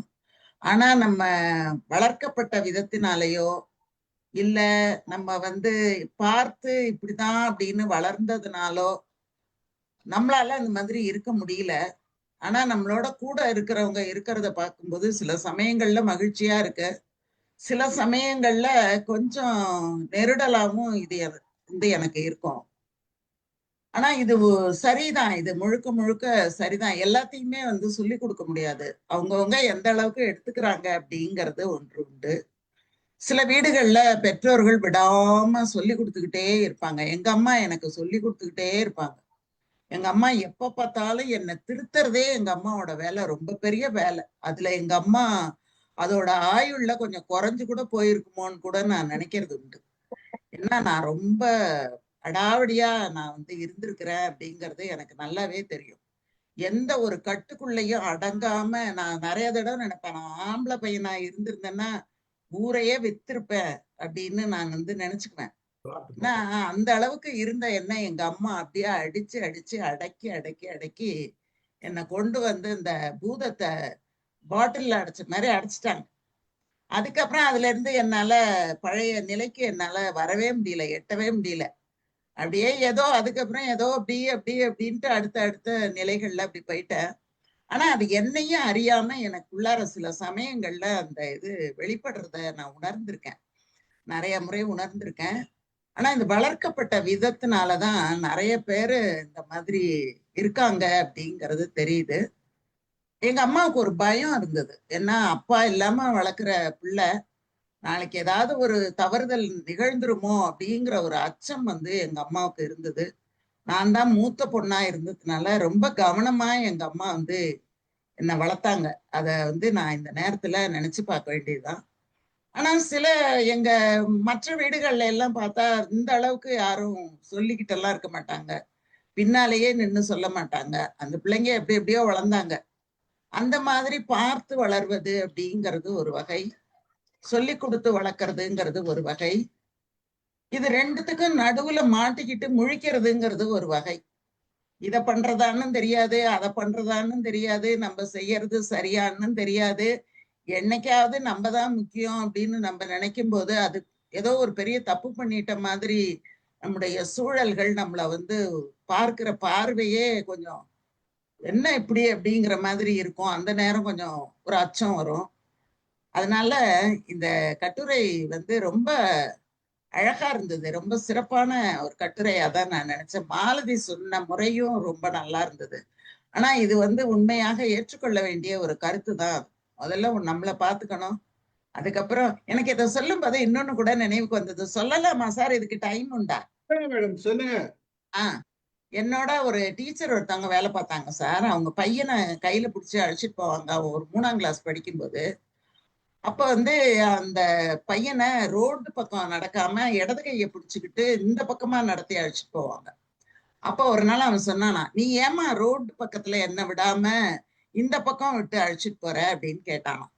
அப்ப அவங்க சொன்னாங்களாம், போறவங்க வரவங்க உன் மேல இடிச்சிட்டாங்கன்னா என்னப்பா பண்றது, அதனாலதான் அப்படின்னு சொன்னோன்னா, அப்ப அவன் சொன்னானா, அம்மா நீ தப்பு பண்றம்மா, நீ உன் மேல இடிச்சிட்டாங்கன்னா என்னால எதுவும் பண்ண முடியாது உன்னை, ஆனா என் மேல இடிச்சிட்டாங்கன்னா நீ உடனே ஏதாவது பண்ணலாம்ல, அதனால நீ என்னதான் அந்த பக்கம் விட்டு அழைச்சிட்டு போகணுமே தவிர நீ அந்த பக்கம் நிக்க கூடாது, நீ இந்த பக்கம் தான் நின்று கூப்பிட்டுட்டு போகணும்னு அவன் சொன்னான்னு ஒரு 4ஆம் கிளாஸ் படிக்கிற பிள்ளை அன்னைக்கு அவன் சொன்னான்னு அவங்க சொன்னது இன்னைக்கு என்னோட நினைவுக்கு வருது. அந்த மாதிரி சில குழந்தைகள் நல்லா யோசிக்கிறாங்க. அது இந்த இடத்துல எனக்கு நினைவுக்கு வந்ததுனால அதையும் நான் உங்களோட பகிர்ந்துக்கிறேன். அந்த மாதிரி பிள்ளைங்களும் அம்மாவுக்கு நிறைய சொல்லவும் சொல்றாங்க, அம்மாக்கள் ஒரு புறம் சொல்றாங்க. ஆக மொத்தம் எல்லாருமே சொல்லிக்கிட்டே தான் சார் இருக்காங்க, யாரும் சொல்லாம இருக்கிறது இல்லை, ஏதோ ஒண்ணு சொல்லிக்கிட்டே தான் இருக்காங்க. அதை எந்த அளவு நம்ம உள்வாங்குறோம் அப்படிங்கிறத பொறுத்ததுதான். சில சமயங்கள்ல அந்த நெட்டி மாலைன்னு ஒரு மாலை சொல்லுவாங்க, தண்ணியிலேயே கிடக்கும் அது, ஆனா தண்ணிய உறிஞ்சவே உறிஞ்சாது. அந்த மாதிரி சில சமயங்கள்ல அந்த நெட்டி மாலை மாதிரி கிடக்குற மாதிரியும் இருக்கு. எவ்வளவோ சொன்னாலும் அது எதையும் உள்வாங்காத மாதிரி ஒரு வாழ்க்கை, இல்லைன்னா எல்லாத்தையும் உள்ள வாங்கிக்கிட்டு எழுந்திருக்க முடியாத ஒரு வாழ்க்கை. இந்த வாழ்க்கைகளை எல்லாம் யோசிச்சு பார்க்கும்போது, இந்த கட்டுரையோட இணைத்து பார்க்கும்போது பல பல நினைவுகள் அப்படியே மனசுக்குள்ளார இருந்து தோன்றிக்கொண்டே இருக்கு சார். ரொம்ப மகிழ்ச்சி. ஆனா இப்படி ஒரு வாய்ப்பு நீங்க கொடுத்ததுக்கு ரொம்ப நன்றி. அழகான கட்டுரை, கேட்பதற்கு ஒரு பெரிய வாய்ப்பு. வாழ்த்துக்கள். நீ அந்த கதை சொன்னீங்க பாரு, இந்த பிள்ளைய இந்த பக்கம் கூட்டு போ, எல்லா பிள்ளைங்களும் ஒரு ஸ்டேஜ் வரைக்கும் பாசமா தான் இருக்கும். ஒரு நேரம் வரும்போதுதான் அவங்களுக்குன்னு ஒரு லைஃப் வரும்போதுதான் அங்க மாறுது. நம்மள சார்ந்து இருக்கிறப்ப அந்த பிள்ளைங்களுக்கு அந்த பாசம், அந்த இது ஒற்றுமை எல்லாமே இருக்குது. அதுக்கப்புறமா இருக்கு. அதான் அது அவங்களுக்குன்னு ஒரு குடும்பம் வந்தது, அவங்களுக்குன்னு ஒரு வாழ்வு வரும்போதுதான் இந்த சூழல் மாறுது. அப்போதான் இந்த பைனான்சியல் பொசிஷன்லாம் மாறுது. அப்பதான் எண்ணங்கள் மாறுது, நடவடிக்கை மாறுது. இதுதான் இயல்பு. அவன் 4 வயசுல இப்படி சொன்னால 40 வயசுல எப்படி சொல்லியிருப்பான்றது அவ இப்ப போய் கேட்டீங்கன்னா வேற மாதிரி இருக்கும். ஆமா ஆமா, எல்லாம் கேட்டாச்சு சார். கேட்டீங்களா? பத்தியா, நான் சொன்னது கரெக்ட் தானே? கரெக்ட் தான். அடுத்து யார் பேசுறது? வாங்க. ஒரே ஒரு லைன் சொல்லிருக்கீங்க. By the time you know your daddy is excellent, there is your son telling you, daddy, you are not all right. Sir book யார் எழுதியிருப்பாங்க தானே கேட்டீங்க? அந்த புக்கு கதை, அந்த கதை ஆமா. Kalyani madam sir. அப்படியா? உங்களுக்கு தெரியுமா? தெரியாது, நான் கெஸ் பண்றேன். அதுக்கு ஒரு ரீசன் இருக்கு, அப்புறமா வேணா சொல்றேன். சரி, ரைட், ஓகே. முத்துமாலை மேடம் வாங்க. சார் இல்ல சார், நான் கூட அதை கல்யாணின்னு தான் நினைக்கிறேன். ஏன்னா அந்த கட்டுரையில வந்து ஒரு சில கருத்துகள் வந்து கல்யாணியோட அவங்களே ஒப்புக்கு போற மாதிரி கேட்டுருவோம். தான் இருந்தது. அவங்களே கேட்டுருவோம். சபையில நம்ம எல்லாருமா சேர்ந்து முடிவு பண்ணிட்டோம் இவங்க தான் கொலை பண்ணாங்க. வாங்க வாங்க வாங்க முத்துமாலை மேடம். வணக்கம் சார். சார் நான் கொஞ்சம் லேட்டா தான் ஜாயின் பண்ணதுனால இந்த கட்டுரையோட பின்புலம் எனக்கு புரியல. ஆனா பேசினதை வச்சு ஓரளவு புரிஞ்சுக்கிட்டேன். இந்த பாயிண்ட்ஸ் எல்லாம் நீங்க என்ன நோட் பண்ணீங்கன்னு நான் அப்பதான் பாயிண்ட்ஸ் நோட் பண்ண ஆரம்பிச்சேன். அதுக்குள்ளே மேம் வந்து ரொம்ப சீக்கிரம் முடிச்சுட்டாங்க. அதாவது மகிழ்ச்சியை வந்து பற்றி கொள்ளுங்கள், எந்த வேலை செஞ்சாலும் வந்து அதுல இருக்கிற மகிழ்ச்சியை பற்றி கொள்ளுங்கள்னு சொன்னாங்க. இன்னொன்னு ஆழ் மனதை பகுத்து அறிய வேண்டும் சொன்னாங்க. இது ரெண்டும் எனக்கு ரொம்ப அப்படி கேட்சியா இருந்து எழுதி வச்சிருந்தேன். அதுக்கப்புறம் கடைசியில முடிக்கும்போது சொன்னாங்க நம்ம தான் முதல்ல முக்கியம் அப்படின்னு. அது சரிதான் சார். நம்ம வந்து தன்னலம் இல்லாத இருக்கணும் அப்படின்னே நம்ம வந்து காலங்காலமா கற்பிச்சுட்டு வராங்க. ஆனா தன்னலமும் பேணணும் அப்படிங்கறது வந்து மேடமோட கருத்தோட நான் ஒத்து போறேன் சார். வேற தொடக்கம் கேட்காதனால எனக்கு அதுக்கு மேல எதுவும் கருத்துக்கள் எதுவும் சொல்ல தெரியல சார். நன்றி சார். மகிழ்ச்சி மகிழ்ச்சி மகிழ்ச்சி. எல்லாருக்கும் கட்டுரை யார் எழுதுனாங்கன்றதுக்கு பதிலாக கட்டுரையே நான் பகிர்ந்துடுறேன். யார் எழுதுனாங்கன்னு நீங்க தெரிஞ்சுங்க. ஒரு முறை படிங்க நீங்க எல்லாருமே. மகிழ்ச்சி. அடுத்து யார் பேசுறது? கோபாலரத்னம் சார்.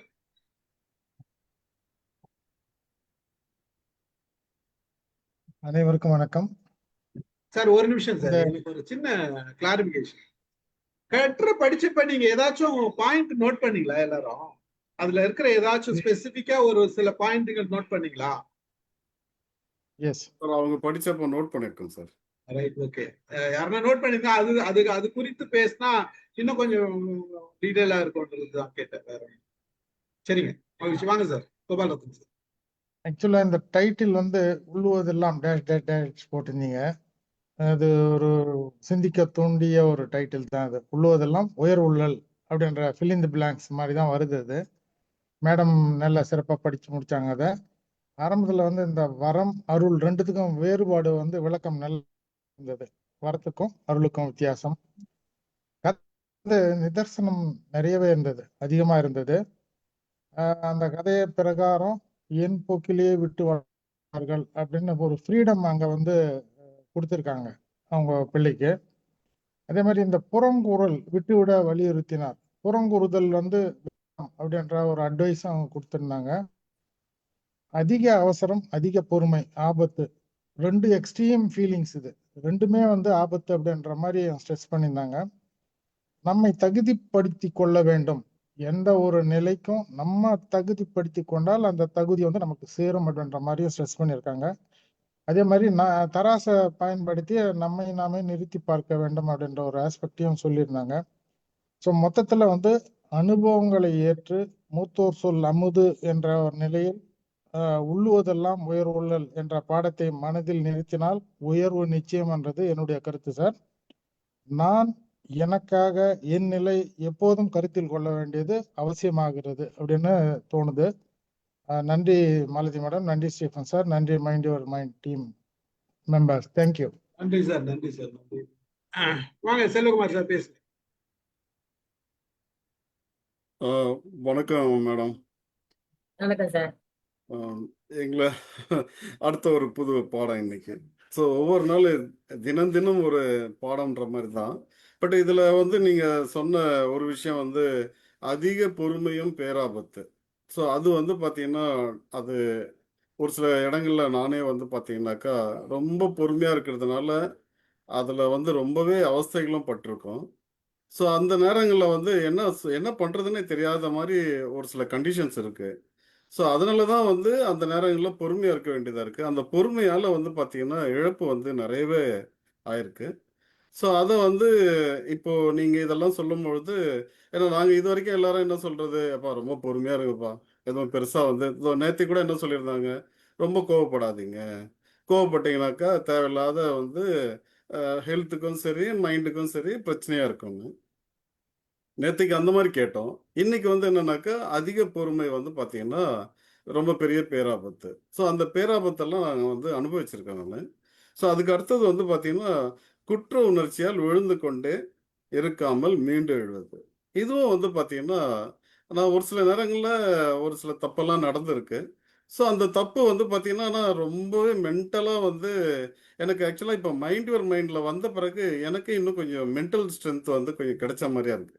என்னன்னா நான் முதல்ல வந்து என்ன அறியாமலேயே பார்த்தீங்கன்னா நானும் என் ஒய்ஃபும் வந்து நிறைய விஷயங்கள் வந்து ஆஸ் ஒரு சைக்கலாஜிக்கலாகவே பேசிக்குவோம். என் பொண்ணு வந்து பார்த்தீங்கன்னா பெரியவ வந்து அவளுக்கு ரொம்ப பயப்படுவான். பயப்படுறதுனால எனக்கு ரொம்பவே பிடிக்காத ஒரே ஒரு விஷயம் என்னன்னா அழுவுறது. ஸோ அது வந்து பார்த்தீங்கன்னா இந்த ரம்னால படத்தில் சொல்கிற மாதிரி எனக்கு பிடிக்காத தமிழில் பிடிக்காத ஒரு வார்த்தை என்னன்னா அழுவுறது. அது போல தான் எனக்கும் வந்து பார்த்தீங்கன்னா ஒன்றுமே அது அந்த அழுகுற விஷயமே பிடிக்காது.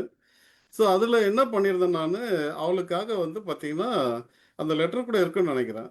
அவளை டெய்லி ஸ்கூல் போயிட்டு வந்த பிறகு நாங்கள் வந்து ஒரு ஒரு பேப்பர் வச்சு நான் இனிமேல் அழமாட்டேன் அப்படின்றத அவள் எழுதி கழுத்து போடணும். ஸோ அந்த ஒரு விஷயத்த வந்து பண்ணிகிட்டே இருந்தோம். என்னன்னா அவன் சும்மா சின்ன விஷயமா இருந்தால் கூட டக்குன்னு அழ ஆரம்பிச்சிடுவான். ஸோ அது வந்து பார்த்தீங்கன்னா எனக்கு வந்து அழுகே வராது. ஸோ ரொம்ப பெருசாக நான் என் லைஃப்பில் வந்து ரொம்ப பெருசாக அழுததும் கிடையாது. ஏன் அழுகை வராதுனாக்கா எங்களுடைய குடும்ப பின்னணி எல்லாம் வந்து அந்த மாதிரி இருந்ததுனால அதுலேயே ரொம்பவே அடிபட்டு கொண்டு எல்லாம் வந்ததுனால அந்த மாதிரியான ஒரு சுச்சுவேஷன்ஸு நம்ம எந்த எந்த சூழ்நிலையும் அழக்கூடாது. அழுதோம்னா நம்ம வந்து பார்த்தீங்கன்னா கொஞ்சம் கிரேடு வந்து இறங்கிடுவோம். அந்த மாதிரியான ஒரு ஒரு சுச்சுவேஷன்ஸு. அதனால இந்த அழுகை வந்து பார்த்தீங்கன்னா எனக்கு பிடிக்கவே பிடிக்காது. அதே போல் என் ஒய்ஃபும் வந்து அழுவ மாட்டாங்க. ரொம்ப அப்படி அழுகுறோம்னாக்கா எக்ஸ்ட்ரீம்லி வந்து ஒரு ஒரு ஏதோ ரொம்ப சேடான ஒரு நேரங்களில் தான் அந்த மாதிரியான ஒரு அழுகை வரும். மற்றபடி அடி வாங்கினா கூட சரி அழுகுறது கொள்றது அந்த மாதிரியான விஷயங்களே வச்சுக்க மாட்டோம். பேசிக்குவோமே தவிர மற்றபடி அந்த இதெல்லாம் இருக்காது. பட் இதில் சொன்ன மாதிரி சார் இன்னும் ஒரு கொஞ்சம் டைம் இருக்கா சார் சொல்லலாமா? பேசுங்க.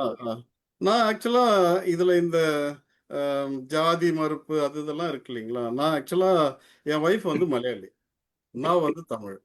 ஸோ எங்களுக்கு வந்து பார்த்தீங்கன்னா எங்கள் அம்மா வந்து எங்களுக்கு லவ் மேரேஜ்லாம் கிடையாது. பட் அரேஞ்ச்டு மேரேஜ் தான். நியர்லி 35 இயர்ஸ் ஆகுது. எங்களுக்கு இன்ன வரைக்கும் வந்து பார்த்தீங்கன்னா அந்த மாதிரியான எந்த ஒரு கான்ட்ரவர்சியும் வந்ததே கிடையாது.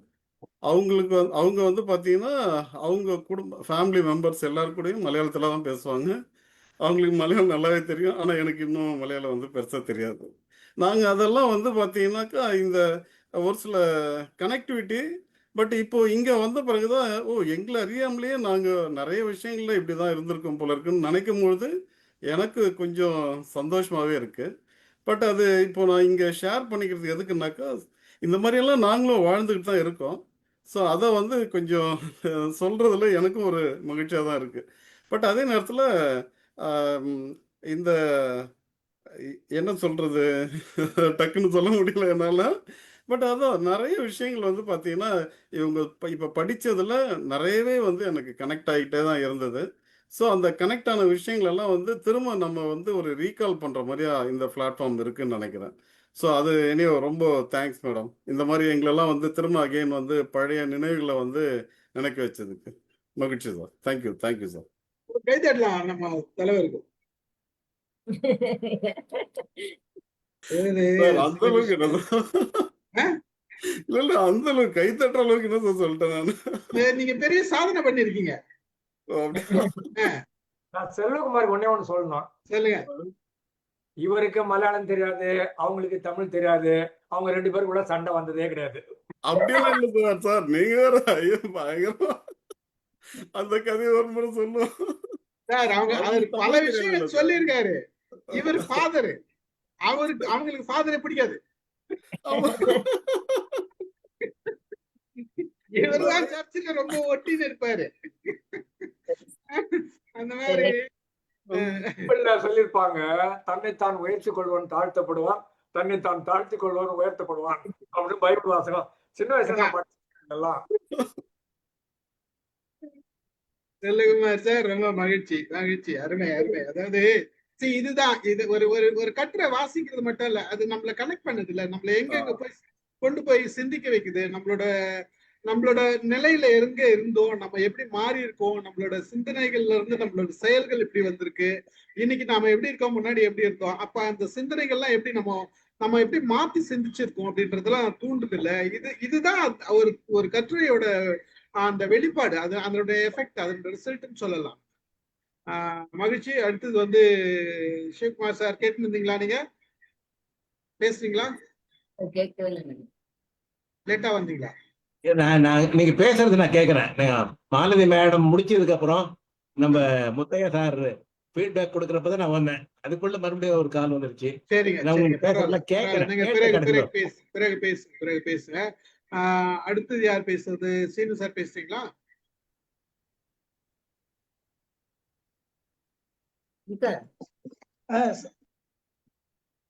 மைக் ஆஃப் ஆயிடுச்சு மறுபடியும். அனைவருக்கும் வணக்கம். மாலதி மேடம் சொன்ன கருத்துக்கள்லாம் அனைவரும் நல்லா இருந்துச்சு. அதே மாதிரி அதுக்கு இன்ட்ராக்ஷனுக்கு ஒவ்வொருத்தரும் ஒவ்வொரு ஆங்கிள் ஒவ்வொருத்த பத்தி சொன்னீங்க, ஒவ்வொன்றுமே நல்லா இருந்துச்சு. அதே மாதிரி கடைசியா செல்வகுமார் சொன்னது மாதிரி நம்மளோட எல்லாமே கனெக்ட் ஆயிருக்கு அப்படிங்கிறது ஒரு முக்கியமான விஷயம். எல்லாருக்குமே அது பொதுவான தெரிஞ்ச விஷயம். எனக்கு நான் இதுல ஒண்ணே ஒண்ணு என்ன சொல்லணும்னு நினைக்கிறேன்னா, தனக்கான ஒரு சேமிப்பு வச்சுக்க மாட்டாங்க பெற்றோர், பிள்ளைங்களுக்கு தான் செய்யணும் அப்படின்னு எல்லாமே செய்வாங்க அப்படின்னு சொன்னாங்க. அது உண்மையிலே உண்மை. நாம எப்பவுமே நம்ம பத்தி எதிர்பார்க்க மாட்டோம். ஒரு ஸ்டேஜுக்கு அப்புறம் நம்ம குழந்தைங்க தான் அப்படிங்கிறது தான் வாஸ்தவம். எல்லாருமே பண்ணக்கூடிய இதுதான் அது. ஆனா என்னோட நண்பர் ஒருவர் எனக்கு ஒரு அட்வைஸ் கொடுத்தாரு. என்னன்னு பாத்தீங்கன்னா, சீனு, நீ உனக்குன்னு வச்சிருக்கிற சேமிப்புல கொஞ்சம் நீ உனக்குன்னு ஒரு அமௌண்ட் ஒதுக்கி வச்சுக்க பேங்க்ல. ஆனா அது உன்னோட குழந்தைக்கு தெரியக்கூடாதே. கடைசி வரைக்கும் நீ இப்படி ஒண்ணு வச்சிருக்கேன்னு தெரியக்கூடாது. ஏன்னா பிற்காலத்துல அதுதான் உன்னை காப்பாத்தும் அப்படின்னு எனக்கு ஒரு அட்வைஸை கொடுத்தாரு. அது ஒரு வகையில நல்ல அட்வைஸ் தான். இருந்தாலும் எனக்கு என்ன தோணுச்சுன்னா, சேர்த்து வச்சு கடைசியில என்ன பண்றோம், கடைசியில இந்த பிள்ளைக்கு தான் கொடுக்க போறோம். நமக்கு தான் பென்ஷன் ஒண்ணு வந்துகிட்டு இருக்குதே, அதை வச்சு நம்ம ஒருத்தர் சிங்கிள் பேரண்டா சமாளிச்சுக்க முடியாதா அப்படிங்கிற ஒரு எண்ணம் அடிக்கடி தோணும். இருந்தாலும் அவர் சொல்றது அடிக்கடி மனசுல உதிச்சுக்கிட்டே இருக்கு ஒரு பக்கம். அவர் சொல்றது வாஸ்தவம் தான். ஏன்னா அனுபவத்துல சொல்றாங்க, இதெல்லாம் நிறைய இடத்துல பார்த்ததை வச்சு சொல்றாங்க போது இது ஒரு நல்ல ஒரு கருத்தாவே தெரிஞ்சிச்சு. அதை சொன்னது எனக்கு ரொம்ப பிடித்தமான கருத்தா இருந்தது. நன்றி மேடம், தேங்க்யூ. மகிழ்ச்சி சார். நீங்க சொன்ன கருத்து பாத்தீங்கன்னா, எல்லா அப்பா அம்மாக்கும் குழந்தைங்களா இருக்கிற வரைக்கும் நீங்க என்ன அட்வைஸ் சொன்னாலும் கேட்க மாட்டாங்க. ஏன்னா அந்த பாசம், கனெக்ஷன், பிணைப்பு இருக்கும். அந்த பாசத்துல என் பிள்ளை பாத்துக்கிறானா பாத்துக்கலன்னா கூட பரவாயில்லன்ற அந்த முடிவோட தான் இருப்பாங்களே தவிர, நான் என்னால முடிஞ்ச என் பிள்ளைகளுக்கு செலவு பண்றேன்ற அந்த ஒரு எண்ணம் தான் இருக்குன்னு தவிர, எனக்கு நான் எடுத்து வச்சுக்கணும்ன்ற அந்த எண்ணம் தோணாது.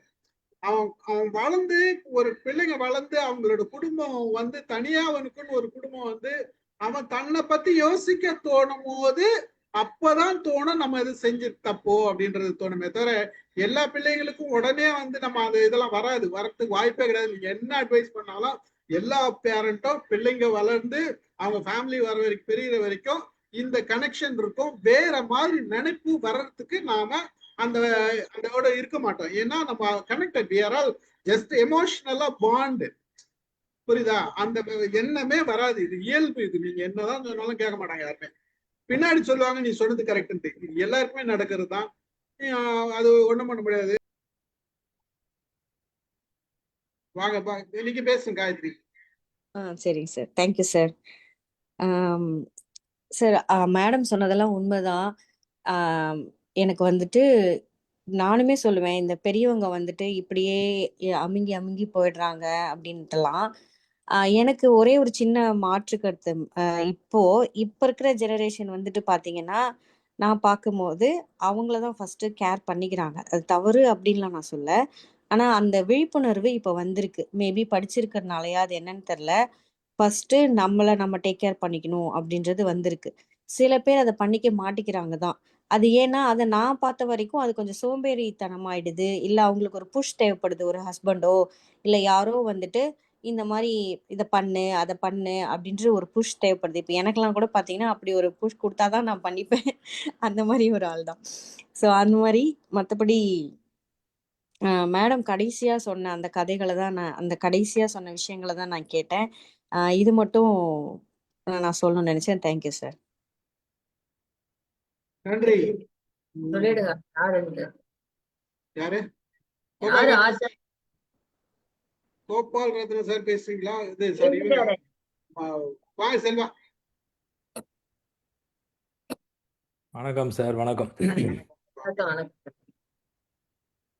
ஆம், நான் நினச்சேன் நான் கொஞ்சம் முடிஞ்சதுக்கப்புறம் லாஸ்ட்டாக வந்ததால் நான் மாலதி மேடம் தான் அவங்களுடைய அனுபவத்தை ஷேர் பண்ணுறாங்கன்ற மாதிரி நினச்சேன் நான். ஏன்னா எனக்கு டாபிக் புரியாதால, ஏன்னா ஜீன்ஸ் பேண்ட்லாம் போட விடலன்ட்டு ரொம்ப வருத்தமாக இருக்குது. ஏன் இப்போ கூட போடலாமே, இவங்க என்ன பிரச்சனை அப்படின்னு நான் யோசிச்சேன். என்ன ப்ராப்ளம், எப்போ வேணால் போடலாம், எதுக்கு யாருக்காக நம்ம வெயிட் பண்ணணும், யாரோட பர்மிஷனுக்காக நம்ம இருக்கணும் அப்படின்னு நினச்சேன். என்ன சார் என்ன டார்ச்சர் பண்ணுறாரா அப்படின்னு கேட்கலான்னு பார்த்தேன். அப்ப போடலன்றதுதான் வருத்தம். எப்போ மேம் வேணால் போடலாம், நாங்களுமே அப்பெல்லாம் போடல மேம். இப்பதான் மேம் போடுறோம். எப்போ வேணால் நம்ம போடலாம், வீட்ல யார் அப்படியெல்லாம் வேணால். விட மாட்டாங்க தான். இப்ப என்ன சொல்றாங்கன்னா இவர் ஸ்டீஃபனும் சரி கிடையாதுன்னு சொல்றாங்க மாலதி. முதல்லயே எனிவே டாபிக் சொன்னேன் குடும்பத்துல குழப்பத்தை உண்டாக்காதீங்கன்னு. அதனால திரும்ப வந்து பிரச்சனை இல்ல. நீங்க இதெல்லாம் இது வைக்கும் போதே நான் யோசிச்சிட்டேன் இந்த மாதிரி எல்லாம் சரி வரும். எல்லாம் வருமா, இப்போ வந்தா 4 பேர் பிரச்சனை இல்ல. பாத்துக்கலாம். இவ்வளவுதான் செய்யும், அது என்ன பண்றது. இப்போ உள்வதெல்லாம் உயர்வல்லல் வந்துட்டு இப்போ உள்வதெல்லாம்ன்றதால இப்போ உள்வதெல்லாம் உயர்வல்ல பத்தி நான் கொஞ்சம் ரிசர்ச் பண்ணிட்டு இருந்தேன். அது ஒரு படிப்பினையா இருந்தது. அதுக்கு ஆங்கில அர்த்தம் என்ன போட்டிருக்கு, ஏஐ சொல்லுதுன்னா, whatever you think high, noble thoughts, always aim for higher goals. இதெல்லாம் இதையுமே நம்ம ஆட்கள் இப்போ எப்படி எடுத்துப்பாங்கன்னா, ஸ்மார்ட்டாக இருக்கிறவங்க எல்லாமே பணம் சம்பாதிக்கிறதுக்கு எடுத்துப்பாங்க. அது இல்லை, இங்கே பணமே இல்லை. எது இருந்தாலும் அடுத்தவங்களுக்கு நல்லதுக்காக நீ நல்ல விஷயமா நினைய, அடுத்தவங்களுக்கு தீமை நினைக்காத. அதுதான் அந்த உள்ளுவதெல்லாம் உயர்வழி. எது நினைச்சாலும் நல்லதே அது வந்து நமக்கானது இல்லை, அடுத்தவங்களுக்காக நல்லது என்ன பண்ணணும்ட்டு. அப்புறம் சார் பேசும்போதெல்லாம் ஒரு விஷயம் கேட்டது என்னன்னா, அனுபவம் தான் கடவுள். அந்த அனுபவம், அந்த கடவுள்ன்ற விஷயத்த வந்துட்டு நம்மளுடைய பெற்றோர்கள் நம்ம கொடுக்குறாங்க. அவங்களுக்கு அது எது நல்லதுன்னு தெரிஞ்சது தான் நம்ம கொடுக்குறாங்க. அவங்களுடைய அனுபவத்தை தான் நம்ம கொடுக்குறாங்க. அது எடுத்துக்கிறதும் எடுத்துக்காததும் அவங்கவுங்களுடைய பர்சனல் சாய்ஸ் தானே தவிர, அதையும் நம்ம வந்து ஏன்னா சார் சொன்ன முத்தையா ராமநாதன் சார் சொன்ன மாதிரி உங்களுக்கு அமுதமாக இருக்கிறதுக்கு எனக்கு சம்டைம் விஷமாக இருக்கும் இல்லையா, எனக்கு சம்டைம் அமுதமாக இருக்கிறது உங்களுக்கு விஷமாக இருக்கலாம். எல்லாமே மேட்ச் ஆகணும்னு சொல்ல முடியாது. அதனால் அந்தந்த உயிருக்கு அந்தந்த இதுக்கு அதுக்கான எல்லா ரைட்ஸும் இருக்குது. அதை எடுத்துக்கணும் எடுத்துக்க வேணான்றது அந்த உயிருக்கு இருக்குது. அதை போய் நம்ம வந்து இதுதான் பண்ணணும் அதுதான் பண்ணணும்னு சொல்கிறது, ஏன்னா எனக்கு ஆயிடுச்சே நீ பண்ணு அப்படின்றது ஒன்றும் அது கரெக்டான விஷயம் இல்லை. Let them take it. அவங்க எடுத்துக்கிறாங்க எடுத்துக்கலாம், அது பிரச்சனை கிடையாது. அதே மாதிரி அனுபவம் ஏன் வந்து ரொம்ப முக்கியம் அப்படின்னா, இந்த தாய் எஸ்பெஷலி கவிஞர் எழுதியிருக்கார் இல்லைங்களா, எந்த குழந்தையும் மண்ணில் பிறக்கையிலே என்னது நல்ல குழந்தை தான் மண்ணில் பிறக்கையிலே அவர் நல்லவராவதும் தீவிரவாவதும் அன்னை வளர்ப்பினில். ஏன்னா அன்னையை தான் போட்டு ஒரு இன்சிஸ்ட் பண்ணியிருக்காங்க. என்ன தான் இருந்தாலும் அந்த இடத்துல அன்னை தான், ஏன்னா அவங்களுடைய பேட்டர்ன் அப்படியே வருது, எங்கேயோ ஒரு இடத்துல அவங்க இன்ஃப்ளூயன்ஸ் பண்ணிகிட்டே தான் இருக்கிறாங்க. ஸோ அவங்க ரொம்ப ரொம்ப பொத்தி வளர்த்து நீ பண்ணுறதெல்லாம் நல்லதா ராஜா ராஜா ராஜானாங்க. நான் அந்த மாதிரி நான் பார்த்துருக்கேன். நான் சேப்பாக்கத்தில் வந்து குடுத்தனம் வீட்டில் இருக்கும்போது எங்கள் வீட்டு பக்கத்து வீட்டில் இருக்கிறவங்க வந்து தான் குழந்தைங்கள வந்துட்டு என்ன தப்பு திருடிட்டு வந்தால் கூட அது வந்து அக்செப்ட் பண்ணிக்கிட்டு அவங்கள வந்து அப்ரிஷியேட் பண்ணுவாங்க. அவங்க எதனா போய் சண்டை போட்டு வந்தால் கூட அவங்க குழந்தைய ப்ரொடெக்ட் பண்ணி ஆப்போசிட் ஆள்கிட்ட தான் சண்டை போடுவாங்க. ப்ரொடெக்ட் பண்ணி அந்த குழந்தைங்க ஒரு ஸ்டேஜில் என்ன ஆச்சுன்னா, பெருசானதுக்கப்புறம் ஒரு மர்டர் கேஸ் எல்லாம் ஆகி பிரச்சனையாகி அந்த குடும்பமே ஜெயிலு கோர்ட்டு கேஸுன்னு தான் நான் போனதை பார்த்துருக்கேன். அது என்னென்னா, எப்போ தவறு பண்ணுறாங்களோ அதை கண்டிக்காத அன்னையும் அது வந்து அவங்க பாசம் கொடுக்காதா நினச்சி அவங்கள வந்து எவ்வளோ தவறான அதாவது அவங்க பசங்க வந்து தே பிலீவ் ரைட், அம்மா வந்து நம்மளை ப்ரொடெக்ட் பண்ணுறாங்க, எதுனாலும் ஆப்போனண்ட்டு தான் சண்டை போடுவாங்கன்ட்டு. ஸோ அம்மா தான் அந்த இடத்துல பெரிய ப்ளே பண்ணுறாங்க ரைட். அது ஒன்றும் நான் என் அனுபவத்தில் பார்த்தது. என்ன எக்ஸாக்டாக ஆத்தர் எழுதினார்னு எனக்கு தெரியல. பட் நீங்களாம் பேசுனதை வச்சு எனக்கு எது கனெக்ட் ஆக முடியுமோ அதை மட்டும் சொல்லியிருக்கேன். ரொம்ப நன்றி மேடம். ஆத்தர் என்ன சொல்றாங்கன்னா, நம்ம ஃபர்ஸ்ட் நம்மள பாத்துக்கணும், நம்ம தான் ஃபர்ஸ்ட், அதுக்கப்புறமா தான் நாம், அப்புறமா நம்ம வேற சொல்லிட்டாங்க. இத வந்து எழுதுனது வந்து நம்ம கல்யாணி மேடம் தான். இந்த ஆர்டிகல் எழுதிட்டு நான் சொன்னேன்ல. தமிழ் தடாகம் அப்படின்ற ஒரு ஆன்லைன் இதுக்காக எழுதியிருக்காங்க. சூப்பர். ஏப்பா அவங்க எங்க சொல்றது வீட்டுக்காரர் ஒப்பீனியன் சொல்றதுக்குள்ள இல்ல இல்ல போட்டுட்டீங்கப்பா. பரவாயில்ல சொல்லுங்க சொல்லுங்க. பரவாயில்ல அது சொல்லிட்டாதான் சுவாரஸ்யமா இருக்கும் சார் பேசுறதுக்கு. சொல்லிட்டாதான் நிறைய அவங்க டாபிக் கொடுத்தது வந்து நான் நமது நம்மவர் தான் அவங்க டாபிக்கே கொடுத்தது. அவங்க இந்த டாபிக் ஓ மாத்த சொல்லிட்டாங்க. அதனாலதான் நான் வந்து யோசிச்சேன், உள்ளுவதெல்லாம் உயர்வுள்ளல் அப்படின்னு சொன்னாவே அதுல எல்லாமே திருவள்ளுவர் சொல்லிட்டாரு, அது எல்லாமே எண்ணங்கள் வந்து உயர்வா இருக்கணும் அப்படின்னு சொல்லிட்டு இல்ல தம்பி நாங்க இருக்கு. இந்த I want to see பாட்டே the நிறுத்திட்டோம். reaction. அதனாலதான் உள்ளுவதெல்லாம் போட நிறுத்திட்டு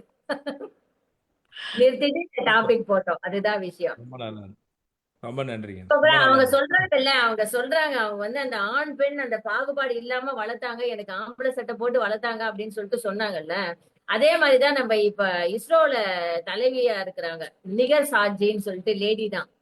அவங்க வந்து ஒரு பேட்டி கொடுக்கும்போது கூட எங்க அப்பாவும் நான் என்னையும் என்னோட சகோதரனையும் எங்க அப்பா வந்து வேறுபடுத்தியே நம்ம வளர்க்கவே இல்லை. நான் வந்து ஒரு பெண் தான் அப்படின்ற ஒரு எண்ணம் என் மனசுல வரவே இல்லை.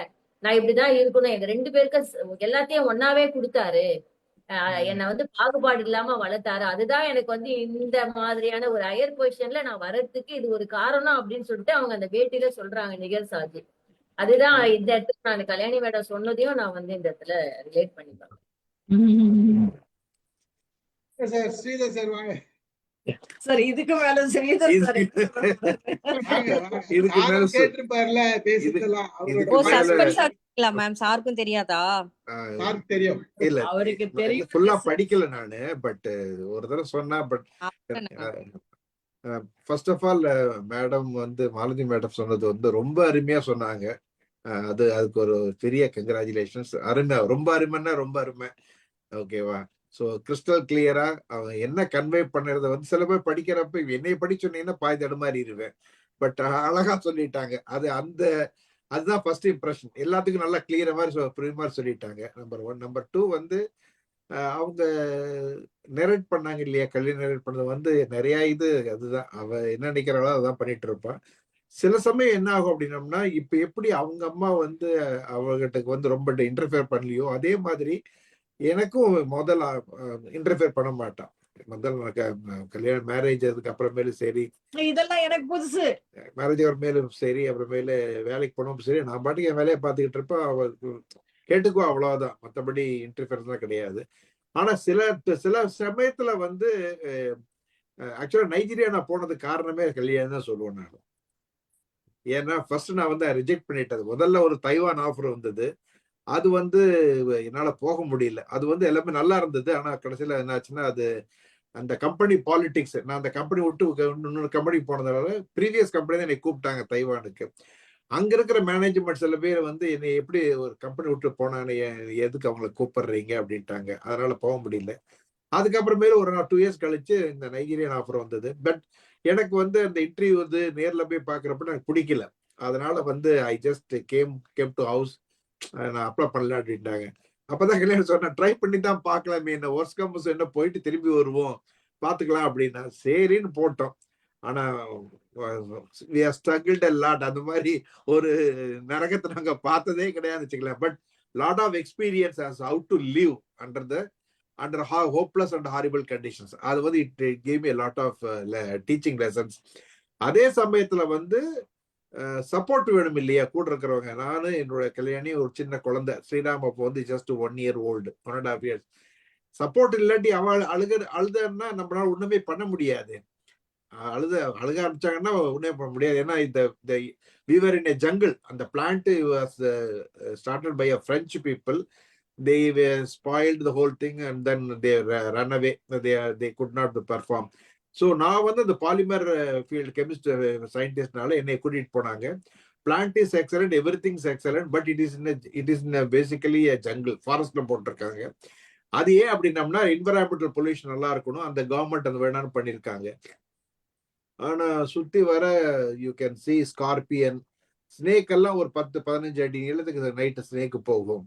So many problems we have faced. And அப்போ வந்து even the working capital has been trained by the people who brought me to the place. So I was a scapegoat. பாருங்க, இது வந்து I good sense it in the beginning itself. அதனாலதான் I don't want to go அப்படின்னு. இதோ some problem. ஏன்னா the way they were talking I was not very comfortable. But but I never expected it will go to this extent.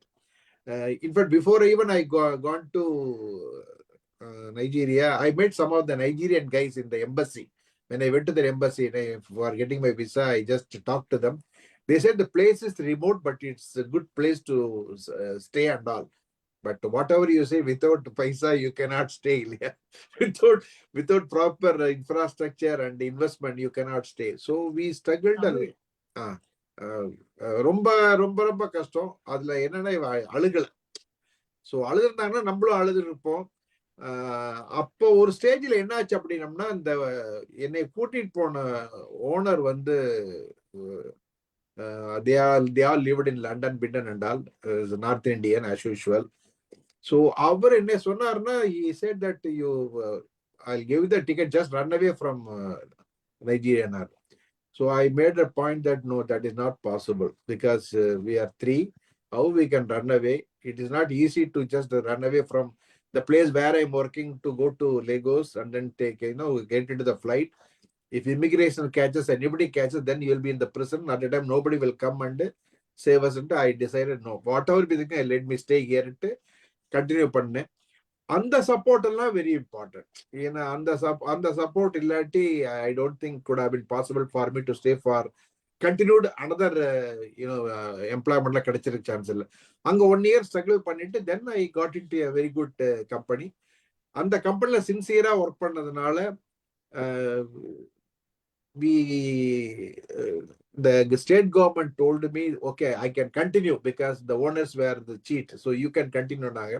Then I decided not to continue because the place is not okay for my family.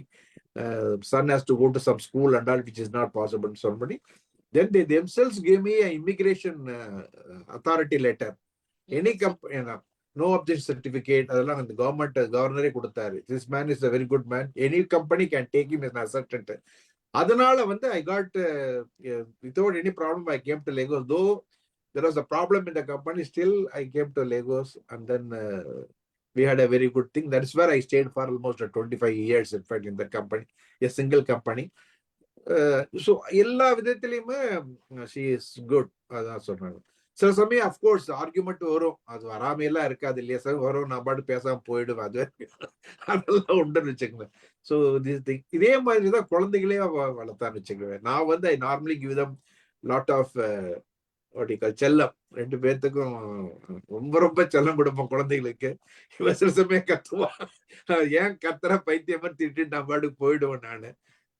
Anyway, it's okay. It's nice and good.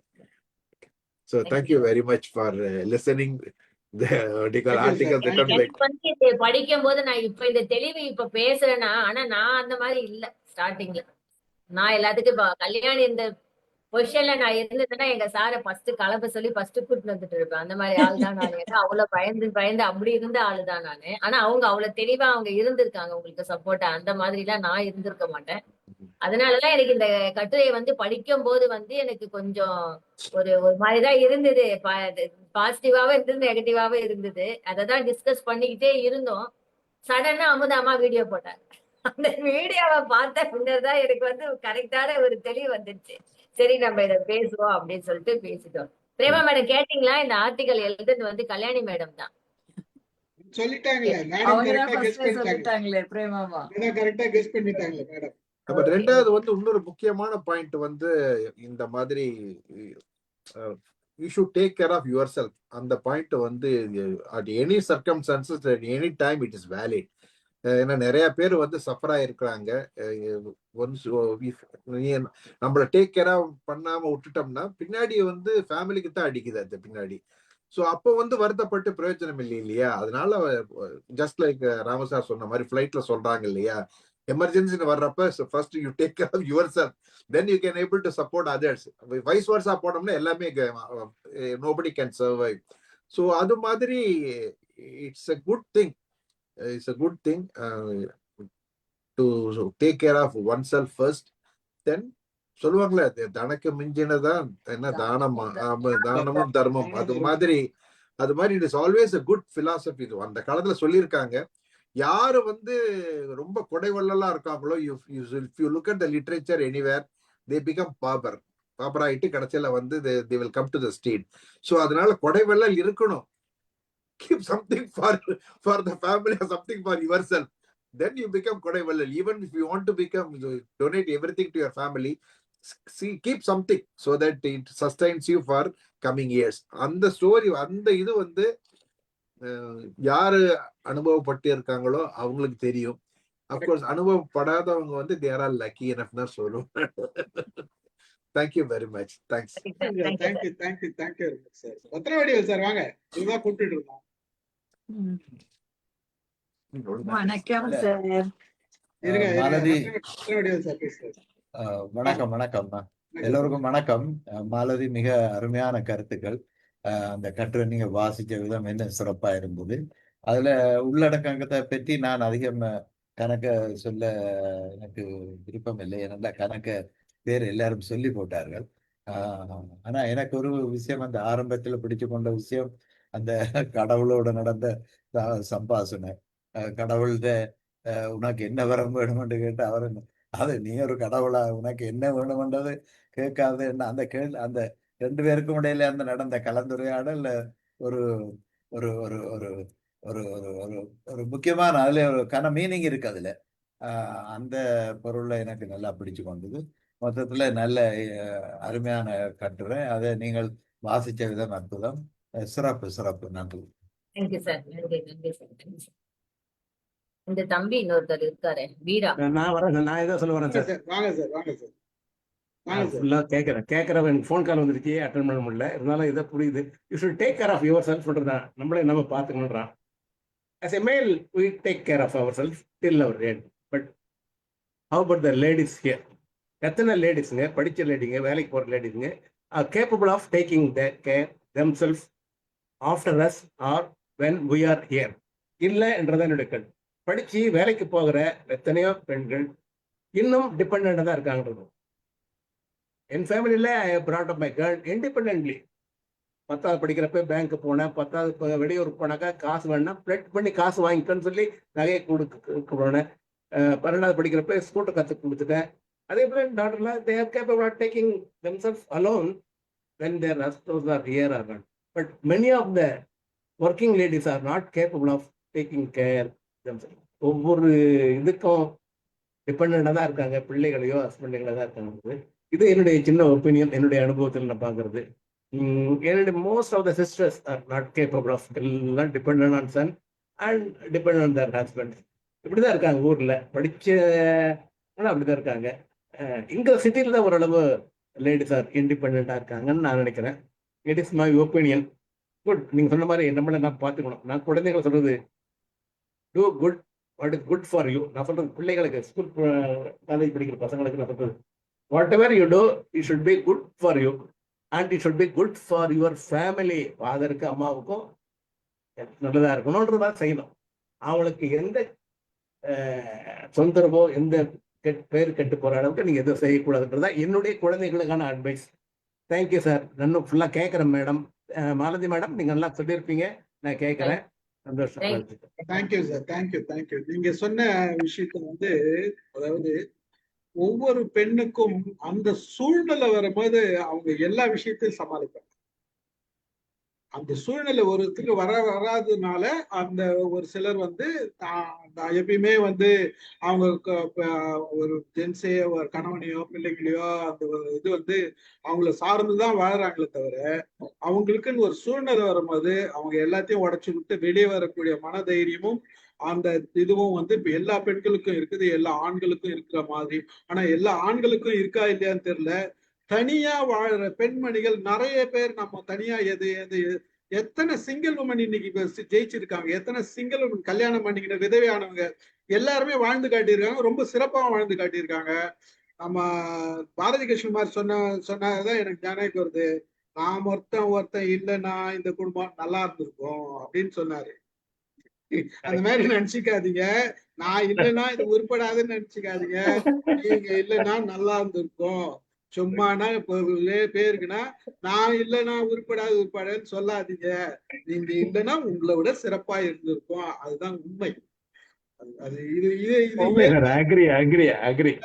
எத்தனை ladies சமாளிக்கிறாங்க. எவ்வளவு பெண்கள் இளம் விதவைகள்லாம் எத்தனை பெண்கள் வந்து தனியா சமாளிக்கிறாங்க, தனியா படிக்க வைக்கிறாங்க பிள்ளைகளை, தன்னை உயர்த்திக்கிறாங்க. நிறைய இருக்கு, நிறைய கஷ்டப்பட்டாலும் நிறைய இருக்கு. மகிழ்ச்சி.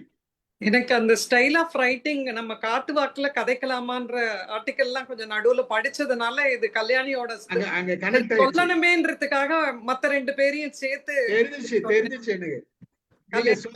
சொல்லும் போது நீங்க சொல்லணுமேன்றதுக்காக கூட 2 பேரும் சேர்த்துட்டீங்கன்றது தெரிஞ்சிச்சு மேடம். அந்த தம்பி வீரா இருக்க மாதிரி. வீரா சொல்லுப்பா, நீங்க கேட்டீங்க ஃபுல்லா ஆர்டிக்கல படிக்கும் போது. மேடம் இப்பதான் நான் படிக்க ஆரம்பிச்சேன். ஒரு 3rd பேஜ் படிச்சுட்டு இருக்கேன். அவங்க அம்மா பத்தி எழுதியிருந்தாங்க. அண்ட் அவங்க எப்படி வளர்ந்தாங்க, 6 பசங்க 6 பெண்கள், அந்த குடும்ப சூழ்நிலை அதெல்லாம் பத்தி எழுதியிருந்தாங்க. அண்ட் க்ரைம் பத்தியும் எழுதியிருந்தாங்க, அழுறதை பத்திலாம் எழுதியிருந்தாங்க. அப்போ அதுல நான் படிச்ச இன்னொரு வரி எனக்கு இப்ப ஞாபகம் வந்துச்சு.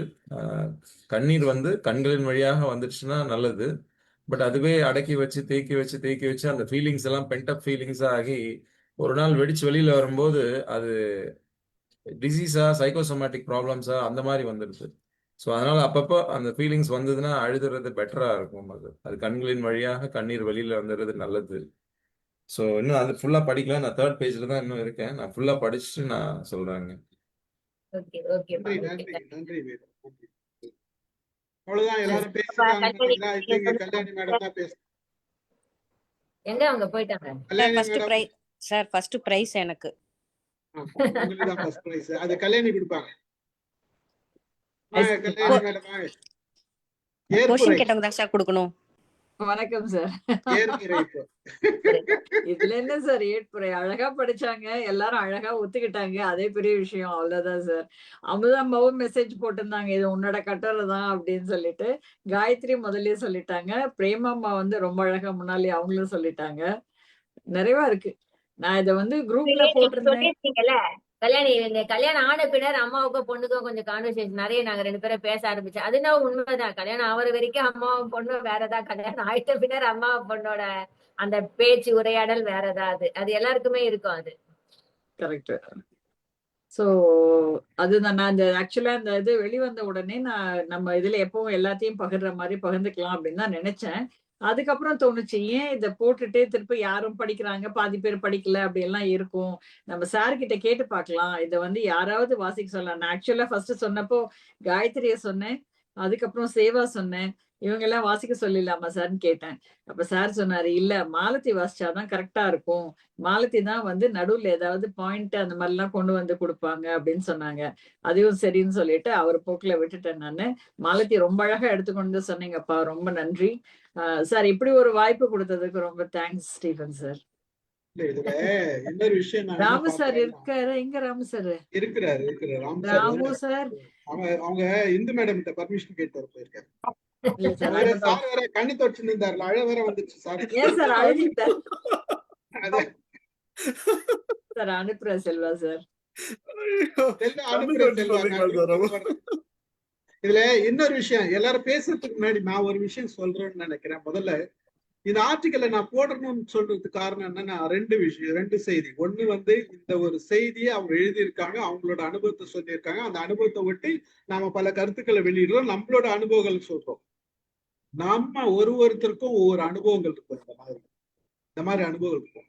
இது ஆர்டிக்கலா எழுதுங்க, இல்ல உங்களுக்கு ஒரு ரெக்கார்டா பேசணும்னா ஒரு பாயிண்டா எழுதி வச்சுட்டு அதுக்கு ஒரு தலைப்பு கொடுத்து இங்க பேசி நாம கலந்துரையாடலாம். அது ஒரு வித்தியாசமான நிகழ்ச்சியா அமையும்ன்ற ஒரு தாட்ல தான் இதை நான் போட்டேன். இந்த ஒரு நம்ம எல்லாமே ஒரே மாதிரி பண்ணிட்டு இருக்காத, கொஞ்சம் வேற மாதிரி உங்களோட கருத்துக்கள், உங்களுக்கு ஒரு வித்தியாசமான அனுபவம் இருக்கும், அந்த அனுபவத்தை எழுதுங்க.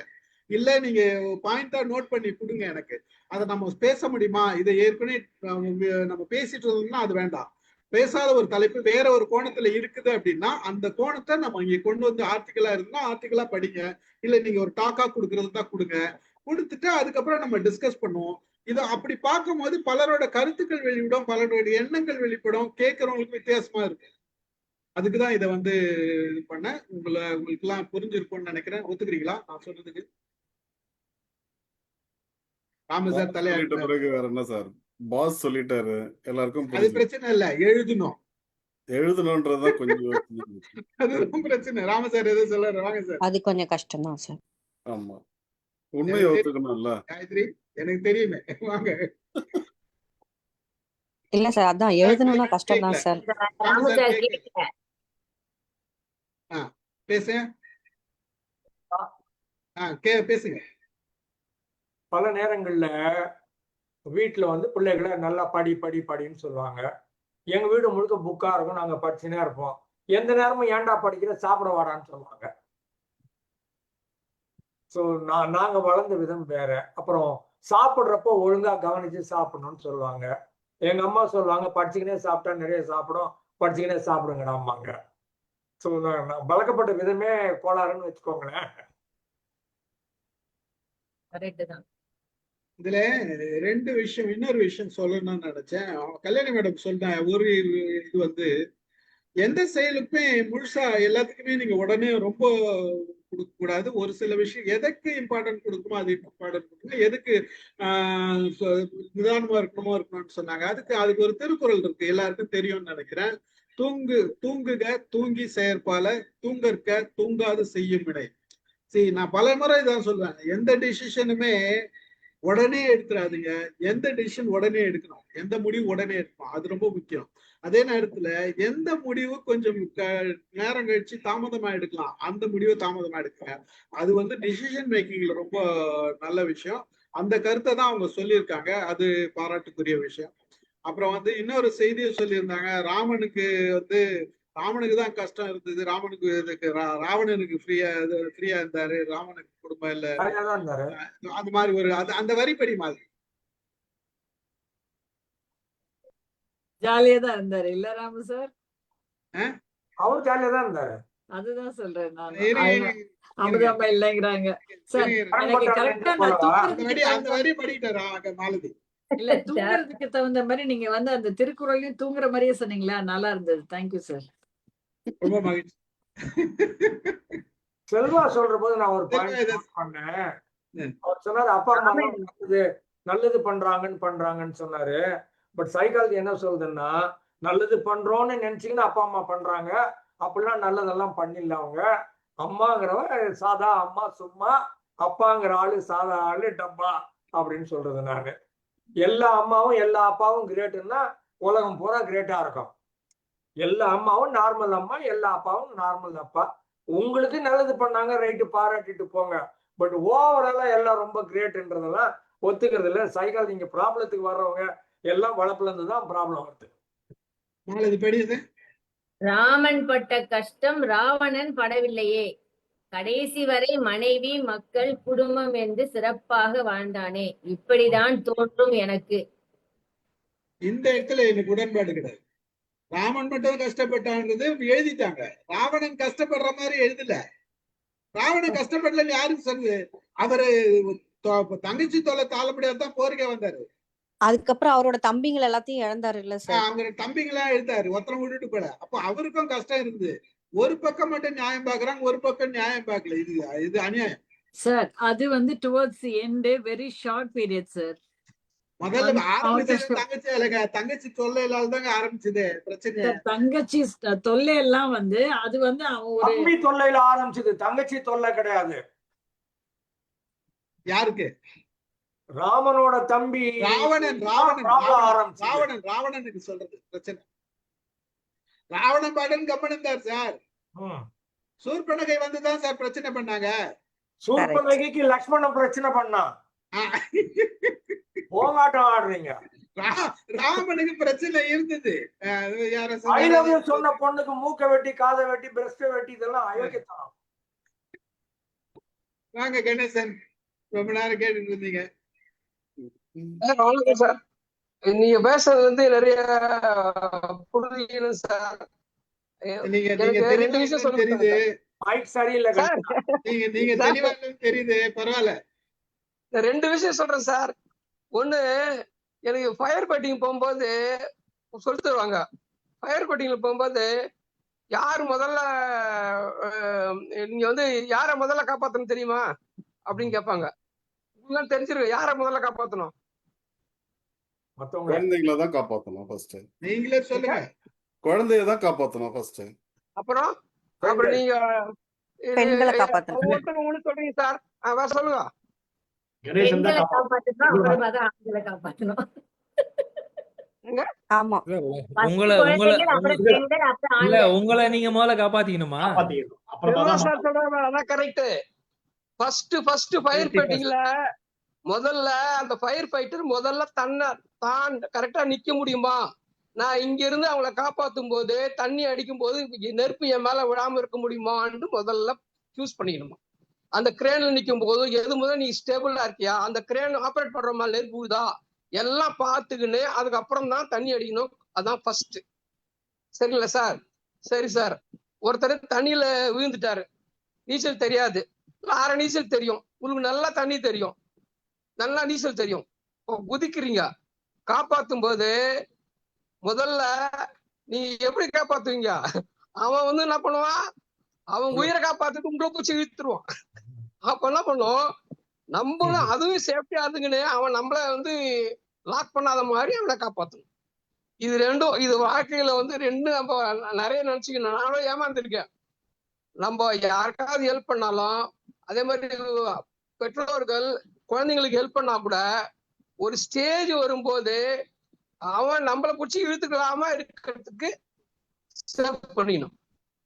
நான் 2 பேருக்கு அட்வைஸ் சொன்னேன் சார். 15 வருஷத்துக்கு முன்னாடி பெரியவங்களுக்கு நல்ல சொத்துக்காரங்க, ஒரு ஹஸ்பண்ட் ஒய்ஃப் என்ன கேட்டாங்க. நான் சொன்னேன், நீங்க என்ன சொத்து வச்சிருந்தாலும் 100 ஏக்கர் கிட்ட வச்சிருந்தாங்க. அவங்க சொன்னாங்க, என் பசங்க எல்லாம் பிரிச்சு கொடுத்துட போறேன், நான் இந்த தொல்லையே வேணாப்பானாங்க. அது தொல்லை இல்ல, முதல்ல உங்களுக்கு வேண்டியது வச்சுங்கோ, மீதி இருக்கிறது அவங்க அதுல உழைச்சி சம்பாரிச்சு பண்ற மாதிரி வச்சுன்னு ஒருத்தருக்கு சொன்னேன். இதேதான் 2 பேருக்கு சொன்னேன். ஒருத்தர் ஃபாலோ பண்ணாங்க, கடைசி வரைக்கும் ஃபாரின்லாம் சுத்தின்னு ஜாலியா இருந்தாங்க.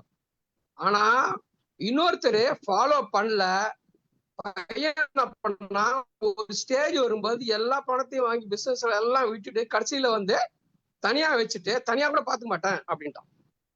அது ரெண்டும் தான். அதை நம்ம வந்து யாருக்கும் ஹெல்ப் பண்ணும் போதும் நம்ம ஸ்டேபிளா இருக்கோமா, கடைசி வரைக்கும் இருக்கோமா பாத்துக்கணும். அது வந்து வெரி வெரி இம்பார்ட்டன்ட். அது வந்து நிறைய பணம் சம்பாரிச்சு கஷ்டப்பட்டு சம்பாரிச்சு வச்ச பணத்தை கொடுக்கும் போதும் அவன் நம்மள வந்து முழுங்காம இருக்கணும் கடைசி வரைக்கும். என்னுடைய அனுபவம் சார்,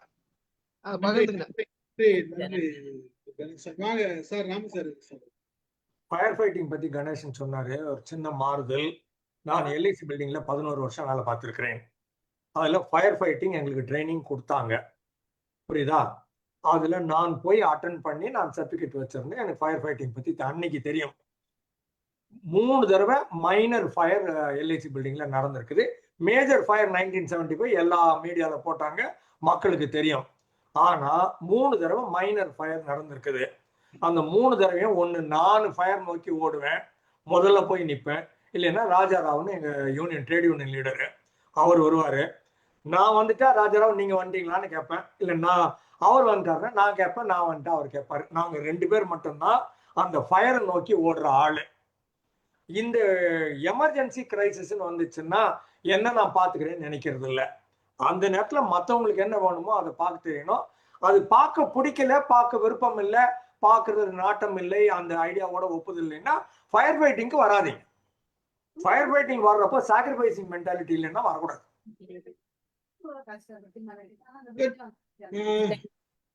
முடிச்சுக்கலாம் நினைக்கிறேன். முடிச்சுக்கலாமா? சொல்ல வேண்டிய கருத்துக்கெல்லாம் சொல்லியாச்சு. ஒரு நிமிஷம் சார், நான் ஒண்ணு சொல்லணும் அப்படின்னு நினைச்சேன். எங்க ஸ்கூல்ல சார் ஒரு தடவை என்ன ஆயிடுச்சு, வெடிகுண்டு வச்சுட்டாங்கன்னு சொல்லி ஒரு புரளி கிளம்பி, ஒரு அன்னைக்குதான் முடிஞ்சிருந்தது. புரளி கிளம்பி அதுக்கப்புறம் வெடிகுண்டெல்லாம் ஒன்றும் இல்லை அப்படின்னு எல்லாம் சொல்லி டிவியில இருந்தெல்லாம் வேற வந்து பேட்டி எல்லாம் எடுத்துட்டு எல்லாம் வேற போனாங்க. அடுத்த நாள் சார் காலையில எல்லாரும் அசம்பிளியில நின்றுட்டு இருக்கோம். திடீர்னு பக்கத்துல இருந்த ஒரு டிரான்ஸ்பார்மர் வெடிச்சுது. அடுத்த நிமிஷம் அசம்பிளி ஒரு ஆட்டம் ஆட ஆரம்பிச்சுட்டுது. எல்லா பசங்களும் ஓட ஆரம்பிச்சுட்டாங்க. நாங்கெல்லாம் அப்படி அப்படியே சேர்ந்து நின்றுக்கிட்டு ஒன்றும் இல்லை அப்படின்னு பிடிச்சிக்கிட்டு இருக்கோம். பார்த்தா சார் ஒரு 2-3 டீச்சர் கேட்டை தாண்டி வெளியிலேயே ஓடி போயிட்டாங்க சார், அந்த பிள்ளைங்களை விட்டுட்டு. நாங்கெல்லாம் அந்த பிள்ளைங்களோட நிக்கிறோம், விட்டுட்டு ஓடி போயிட்டாங்க. எங்க அவங்கள காணும் அப்படின்னு தேடுனா கேட்டை விட்டு வெளில போயிட்டாங்க. அத என்ன சொல்றீங்க நீங்க? அப்போ அதாவது தன்னை பார்த்துக்க வேண்டியதுங்கிறது முக்கியம்தான். ஆனா அதுக்காக பிள்ளைங்களை விட்டுட்டு ஓடுறதுங்கிறது எந்த விதத்துல சார் ஒரு நியாயம் அது? எனக்கு அது அந்த நேரம் அவங்கள எனக்கு அதுக்கப்புறத்துல இருந்தே நான் அவங்கள பார்க்கும்போதே எனக்கு வந்து கொஞ்சம் ஒரு மாதிரி தான் இருக்கும். இவங்க இந்த மாதிரி ஓடுனவங்க. அம்மா இந்த ஆர்டிகல் வந்து நானும் படிச்சுட்டேன், நானும் கரெக்டா இப்ப கல்யாணி எழுதிக்கிறது கரெக்ட் தான் அப்படின்றத நம்ம சொல்லிட்டோம். ஆனா நம்ம வாழ்ந்த சூழ்நிலை, நான் இப்ப ஒரு ஜாயிண்ட் ஃபேமிலில இருந்தேன்னு வச்சுங்களேன், எல்லாருக்கும் சாப்பாடு போட்டுட்டு உங்களுக்கும் அந்த அனுபவம் இருந்திருக்கும். நம்ம ஃபர்ஸ்ட் சாப்பிட மாட்டோம், எல்லாருக்கும் கொடுத்துட்டு அதுக்கப்புறமா தான் நம்ம சாப்பிடுவோம். ஏன்னா நம்ம சாப்பிட்டுட்டா திடீர்னு அதிகமா கேட்டாங்கன்னா அவங்களுக்கு பத்தாம போயிட போகுதுன்றதுக்காகவே நம்ம சாப்பிட மாட்டோம். அத மாதிரி இருந்து நம்ம வந்து காலத்தை எனக்கு இந்த ஆர்டிக்கலை படிக்கும் போது இவங்க இப்படி எழுதியிருக்கிறாங்களே, தான் மட்டும் யோசிக்கணும்னு அப்படின்னு எழுதிக்கிறாங்களேன்னு எனக்கு தோணுச்சு. அதுக்கப்புறமா சரி நம்ம இதை டிஸ்கஸ் பண்ணுவோம்னு நினைச்சேன். ஆனா நம்ம அப்படி இருக்கக்கூடாது, இந்த காலகட்டத்துல நம்ம அப்படி இருக்கக்கூடாது அப்படின்றது எனக்கு தோணுச்சு. அதுதான் நான் வந்து அப்புறம் வந்து சொல்ல வந்தது. சில நாள் இல்லாமலே கூட இருந்திருக்கும். அத வந்து நம்ம வெளியில காட்டிக்காமையே கூட வந்து போன நாட்கள்லாம் நிறைய உண்டு. அதெல்லாம் அதனாலதான் நான் வந்து அடிக்கடி நான் வந்து அதுல சொல்லும் போது அவங்க சாப்பாட்டுக்குன்னு மட்டும் நம்ம எடுத்துக்க கூடாது. மாதிரி சின்ன எக்ஸாம்பிள் சொல்லுவேன். பொதுவா நம்மள வந்து மேடம் ஒரு நிமிஷம். அதாவது கணேசன் வந்து இந்த டாபிக்க கொஞ்சம் வேற மாதிரி டைவர்ட் பண்ணிட்டார். என்னன்னா இந்த ஆர்டிக்கல் பொறுத்த வரைக்கும் நம்ம பேசிட்டு இருக்கிற சப்ஜெக்ட்னா குடும்பத்தை சார்ந்தது, ப்ரொஃபஷனல் கிடையாது, ஜாப் ஓரியன்டட் கிடையாது. அதுக்குதான் ராமு சார் சொன்னார். இப்ப நீங்க சொல்றது வந்து எத்திக்ஸ் இருக்குது. அந்த உங்களுக்கு ஒண்ணு ஸ்கூல் டீச்சரா இருக்கிறப்ப நீங்க உங்களுக்கு பிள்ளைங்களை காப்பாற்ற வேண்டிய கடமை இருக்குது, காப்பாத்தி ஆகணும். அந்த இடத்துல போய் தன்னலம் பாக்குறதுன்றது இல்லை. ஏன்னா அந்த நேரத்துக்கு தேவையான விஷயம் இது வந்து நம்ம ஓவரால் நம்ம ஃபேமிலி லைஃப பத்தி பாக்குறோம். இது ஃபேமிலி கனெக்டட். சோ அப்போ இந்த பார்வை வந்து அங்க வேற, அதை கொண்டு வந்து இங்க கனெக்ட் பண்ணவே கூடாது. இல்ல சார், எந்த இடமா இருந்தாலும் அந்த சூழலை பொறுத்ததுதான். அது கரெக்ட் தான் மேடம், நான் இல்லைன்னு சொல்ல வரல. இதே பிரச்சனை நம்ம ஃபேமிலிக்கு நடந்தாலும் அதுதான் நம்ம பிள்ளைங்களுக்கு ஒண்ணுன்னா நம்ம சுயநலம் பார்த்து கம்முன்னு இருக்க மாட்டோம். புரியுதுங்களா? ஃபேமிலி விஷயம் வேற, ப்ரொஃபஷனல் விஷயம் வேற, அன்னைக்கு நடக்கக்கூடிய சூழ்நிலை வேற. இது மாறி மாறி வரும். புரியுதுங்களா? எல்லாத்தையுமே வந்து ஒரே நேரத்துல சுயநலம் நான் தான் முக்கியம் நீங்க பார்க்க முடியாது. ஒரு சில விஷயத்துல மாத்தி பார்க்கணும். ராமசார் இது சொல்றாரு. சீஃபன் சொன்னது கருத்து நான் உடன்படுகிறேன். ரயில்வே ட்ராக்ல நிறைய பேர் மக்கள் இருக்கிறாங்க. ஒரு குழந்தை ட்ராக் உள்ள விழுந்துருது, பிளாட்ஃபார்ம்ல இருந்து ட்ரெயின் வந்துட்டு இருக்குது. சம்பந்தமே இல்லாத ஒரு ஆள் அப்படி கீழே குச்சி அப்படி குழந்தைய தூக்கி மேல போட்டு இப்படி ஏறுவான். ஃபிராக்ஷன் ஆஃப் அ செகண்ட்ல ட்ரெயின் வரும். குழந்தை யாருன்னு தெரியாது. நம்ம வாழ்க்கையில எவ்வளவு குறிக்கோள்லாம் வச்சுக்கிறோம். இப்ப கண்ணு முன்னால ஒரு குழந்தை இறந்து போகக்கூடாது. டமால் கீழே குதி குழந்தைய எடுத்து மேல போடு, நீ தப்பிச்சு வா. எல்லாம் நிறைய இருக்கு, வீடியோஸ் எல்லாம் இருக்கு. மக்கள் அந்த மாதிரி நேரங்கள்ல நான் முக்கியம் இல்லை, குழந்தை முக்கியம். அப்ப நானுங்கிறது கரைஞ்சு போயிடும். கும்பகோணத்துல நம்ம அமுதா டீச்சர் சொன்ன மாதிரி கும்பகோணத்துல 100 குழந்தை இறந்து போச்சு, ஒரு டீச்சர் கூட இறந்து போல. ரெண்டும் சோகம்ங்கிறேன் நானு. ஏதாவது ஒரு டீச்சர் காப்பாத்து போயிருக்கணும்ல. இன்னொரு இடம் இது, இந்த டீச்சருக்கு இறந்து போனதுக்கு அப்புறமா அரசாங்கம் விருது கொடுத்துச்சு. சுகந்தின்னு அவங்க பேரு. நான் பல ட்ரைனிங் ப்ரோக்ராம்ல கோட் பண்ணியிருக்கிறேன். குழந்தைங்க வேனு, ஸ்கூல் வேனு தண்ணி ஏறி கொண்ட மாதிரி விழுந்துருச்சு ஒரு குளத்துக்குள்ள. இந்த டீச்சர் 2 குழந்தைய கை பிடிச்சி எடுத்துட்டு வந்து வெளில விட்டு திருப்பி 4, திருப்பி 6, திருப்பி 8, அடுத்தது 2 குழந்தை கையை பிடிச்சிட்டு போனாங்க.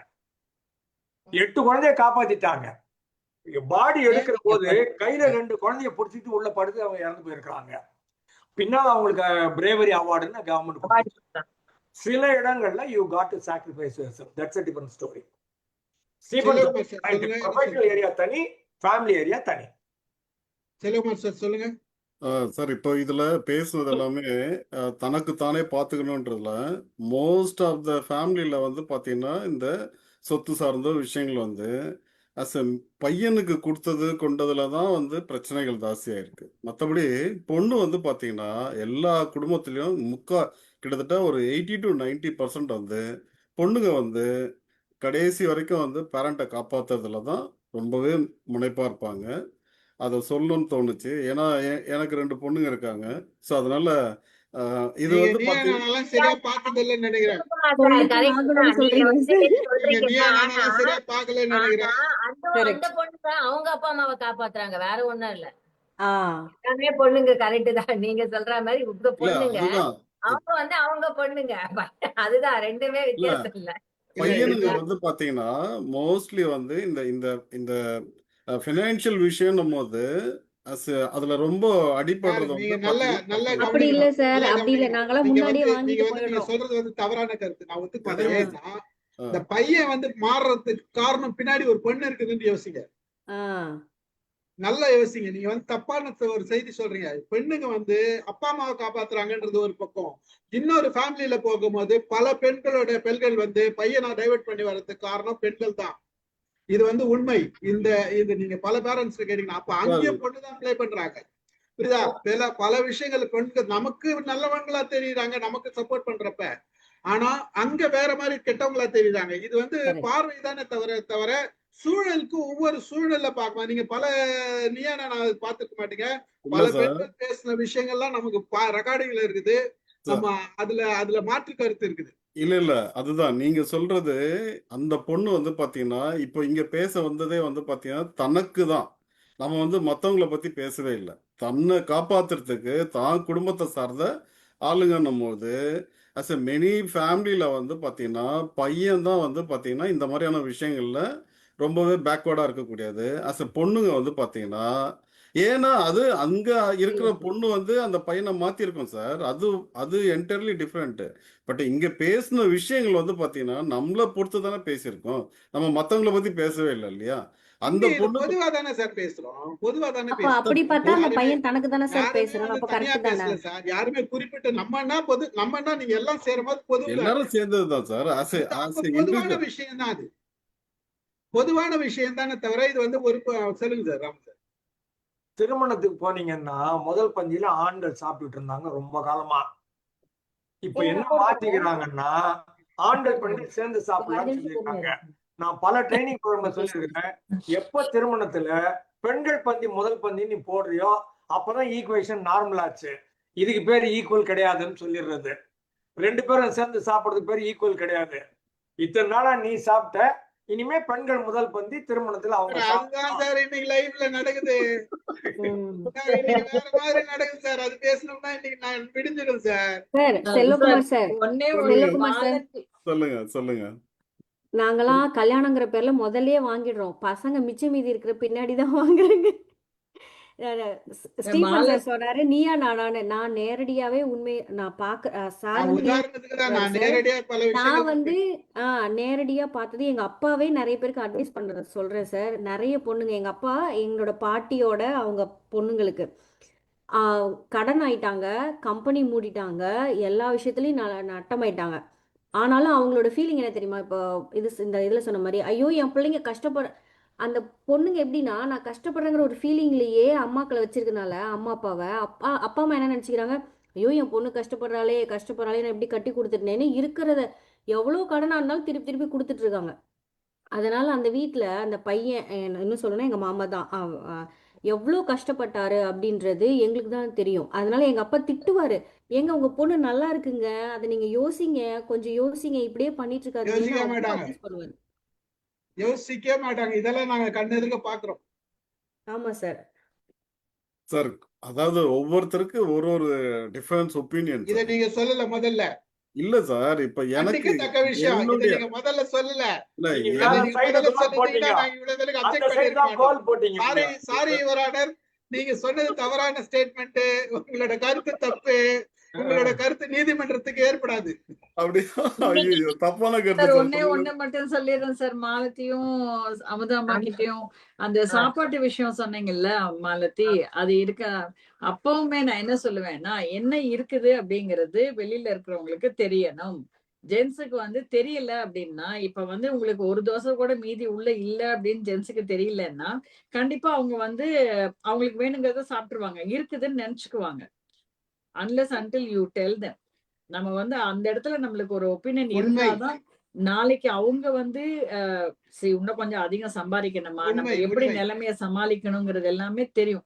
நீங்க உண்மை. சொல்லாம இருந்தீங்கன்னா கஷ்டங்கிறது தான் என்னோட நீங்க சொல்றது இப்போ கரெக்ட் இப்போ தான். நான் இப்போ ஜாயிண்ட் கூட கொஞ்சம் ஃபேமிலில யோசிக்கிறாங்க இருந்ததால மேம், நான் பாக்குறாங்க. சொல்றேன். நீங்க சொன்னதால நான் சொல்றேன். நாங்க ஜாயிண்ட் ஃபேமிலி தானே இருந்தோம். வீட்ல பால் இருக்குதான்னு தெரியாது. எங்க வீட்ல சாரோட தம்பி 3 பேர்ல ஒருத்தர் நிறைய ஃப்ரெண்ட்ஸ் வீட்டுக்கு வருவாங்க. பால் இருக்குதானே தெரியாது. அண்ணி காபி போடுவேன்றாரு. நான் என்ன பண்ணுவேன்? அது யோசிக்கவே மாட்டாரு.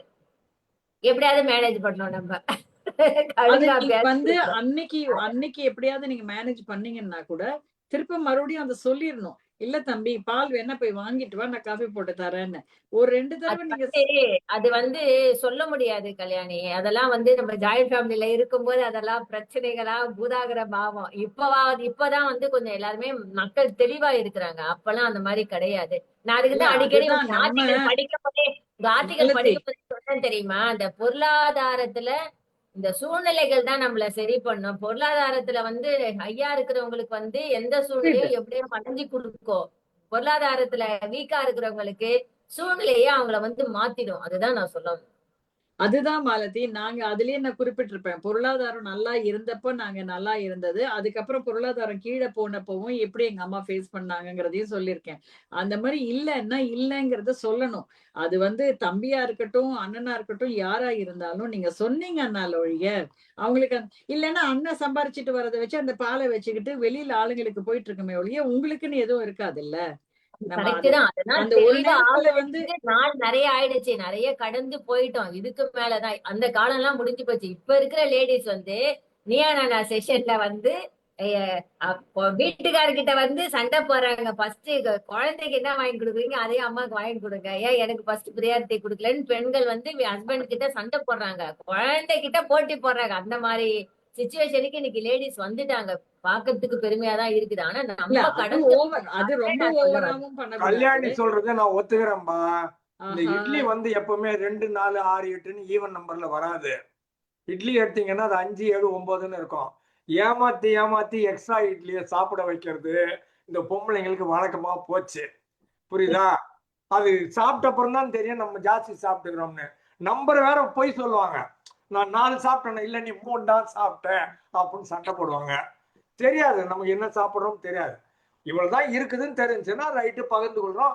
ஒன்றும் வேலை இல்லை. இன்னொரு 7 வச்சு 14 இட்லி ஆக்கி 2 பேரும் என்ன பண்ண முடியும்? ஒரு ஈடு தான் எடுத்தது, 7 பார்த்துக்கும் அட்ஜஸ்ட் பண்ணோம்னா ஏமாத்தி எக்ஸ்ட்ரா சாப்பிட வச்சுட்டு கம்மியா சாப்பிடுது. இது உங்களுக்கு எப்படி வளர்த்து விட்டாங்கன்னு தெரியாது. எல்லா வீட்லயும் பொம்பளைங்க பண்றாங்க. நாங்க அப்படி எல்லாம் பண்ணல சார். ஆனா நான்லாம் இந்த பண்ண இடத்துல மாட்டேன் சார், வந்து ஆனா மெயினா பண்றாங்க. மெயினா வந்து எங்க வீட்டுக்காரரை பத்தி சொல்லணும் அப்படின்னா அவர் எப்பவுமே அந்த குண்டால என்ன இருக்குது அப்படின்னு பார்த்துட்டு உனக்கு இருக்கான்னு கேட்காம இதுவரைக்கும் அவர் சாப்பிட்டது இல்ல. அதே பழக்கம் பசங்களுக்கு உண்டு. இவர் கேட்டு கேட்டு பழக்கினதுனால எப்பவுமே வந்து குண்டால இருக்குதா உள்ள உனக்கு இருக்கா அப்படின்னு கேட்காம இவர் என்னைக்குமே சாப்பிட்டது கிடையாது. அது அது ஒண்ணு கரெக்ட் இருக்கு. தான் கல்யாணி. நீங்க வந்து தனி ஃபேமிலி, தனி குடும்பம், கூட்டு குடும்பம்னு வரும்போது அதெல்லாம் இந்த லாஜிக்லாம் ஒத்துக்காது. அதுதான் நான் நான் சொல்றது. என்னைக்குமே வந்து கூட்டு கிச்சன்ல போய் பார்த்ததே குடும்பத்துல கிடையாது. மாலத்தி நான் முதல்ல இருந்திருக்கேன். நான் எல்லாத்தையும் பார்த்துட்டு தான் வந்திருக்கேன் நான் அந்த சைடும். அது அந்த இருங்க. அனுபவம் கிடைச்சிருக்கும்ல கொஞ்சம். அந்த ஓகே அனுபவம் ஓகே. இருந்திருக்கும்ல ஆமா. உங்களுக்கு. ரவி சார் சரி, ரவி சார் எதுவும் சொல்ல வராது. ஒண்ணும் எதுவும் இல்ல. சொல்ல வரல.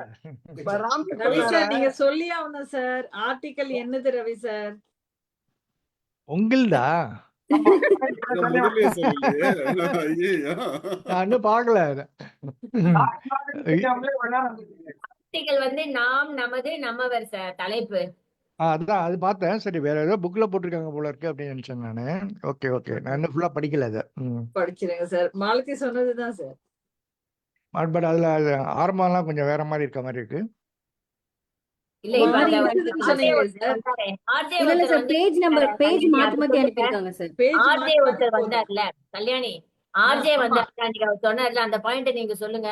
ஆமா அது நான் சொல்லணும்னு நினைச்சேன் சார். இப்ப அன்னைக்கு இருதயராஜன் ஒருத்தர் ஆர்ஜே வந்தாரு இல்ல, அவர் ஃபர்ஸ்ட் வந்த உடனே என்ன சொன்னாரு? ஃபர்ஸ்ட் தன்னலம், அதுக்கப்புறம் நம்ம குடும்பம், அதுக்கப்புறம் தான் ஆமா பொதுநலம். பொதுநலம். அதுதான் ஆமா நான் வந்து இந்த நாம் நமது நம்ம வரல எழுதியிருக்கேன் ஆக்சுவலா. நான் ஓகே அன்னைக்கு ஏன் சொல்லலைன்னா இந்த மாதிரி ஒரு பிளான் வச்சிருந்ததுனால நான் சொல்லல. இல்லைன்னா சார்ட்ட அன்னைக்கே நான் மீட்டிங்லயே சொல்லியிருப்பேன் நான். அப்புறம் அவர் இன்னொரு விஷயம் சொன்னாரு இல்லையா, ஒரு கேள்வி பல பதில்கள்னு சொன்னாரு. அதே பாயிண்ட் வந்து இதே தமிழ் தடாகத்துல நான் ஒரு கட்டுரை எழுதியிருக்கேன். அதை முதல்லயே ஷேர் பண்ணியிருக்கேன். ஒரு கேள்வி பல பதில்கள் அப்படின்னு சொல்லிட்டு அந்த அந்த 2 பாயிண்ட்டுமே எனக்கு ஆர்ஜி சொன்னதுல இருக்கு நம்ம கிட்ட. சொல்லுங்க காயத்ரி. சார் ஒரே ஒரு விஷயம். ஃபர்ஸ்ட் ஆஃப் ஆல் வந்து மேடம் சொல்றதுல நிறைய விஷயம் எனக்கும் உடன்பாடு. ஏன்னா நம்ம வந்து எதுக்கு எந்த இடத்துல நம்மளை பார்த்துக்கணும், எந்த இடத்துல நம்மளை பார்த்துக்கணுன்றது நம்ம நிறைய பார்த்துக்காம இருக்கோம். அதை தான் மீன் பண்றாங்க. இதை பொதுப்படியா நம்ம எடுத்துக்கணும்னு அவசியம் இல்லை. இங்க வேற ஒரு டாபிக் பேசும்போது ஒண்ணு வந்துச்சு. அதுக்கு நான் ரீசெண்டா உணர்ந்த ஒரு விஷயத்த மட்டும் இங்க சொல்றேன் சார். இந்த சாப்பாடு போடும்போது சொல்றாங்கல்ல, சாப்பிட்டுட்டு இப்போ சிவகுமார் பொண்ணு கூட ஒரு டைம் சொன்னுச்சு சாப்பிட்டுட்டு போடுறத பத்தி. நானுமே அதுலலாம் உடன்பாடு தான் உண்டு. நம்ம சாப்பிட்டுட்டு பரிமாறணும் அப்படின்னு. அப்ப ரீசெண்டா நான் ஃபீல் பண்ணேன் சார். அது மாதிரி நடந்தது இல்லை, நான் ஃபீல் பண்ணேன். என்னன்னா இப்போ ஃபங்க்ஷனுக்கு போறோம், பொங்கல் ஃபங்க்ஷன் போறோம், இல்லை வீட்லயே கூட இப்போ எப்படின்னா ஆம், தனி ஃபேமிலியா இருக்கிறனால நம்மளுக்கு நம்மளே பரிமாறிக்கிட்டு சாப்பிட்டுக்கிறோம். முன்னெல்லாம் வந்துட்டு மாமியார் அவங்களாம் ஊர்ல இருக்கும்போது எல்லாருக்கும் பரிமாறிட்டு சாப்பிடுவோம். அப்பயும் நான் எதுவும் ஃபீல் பண்ணதில்ல.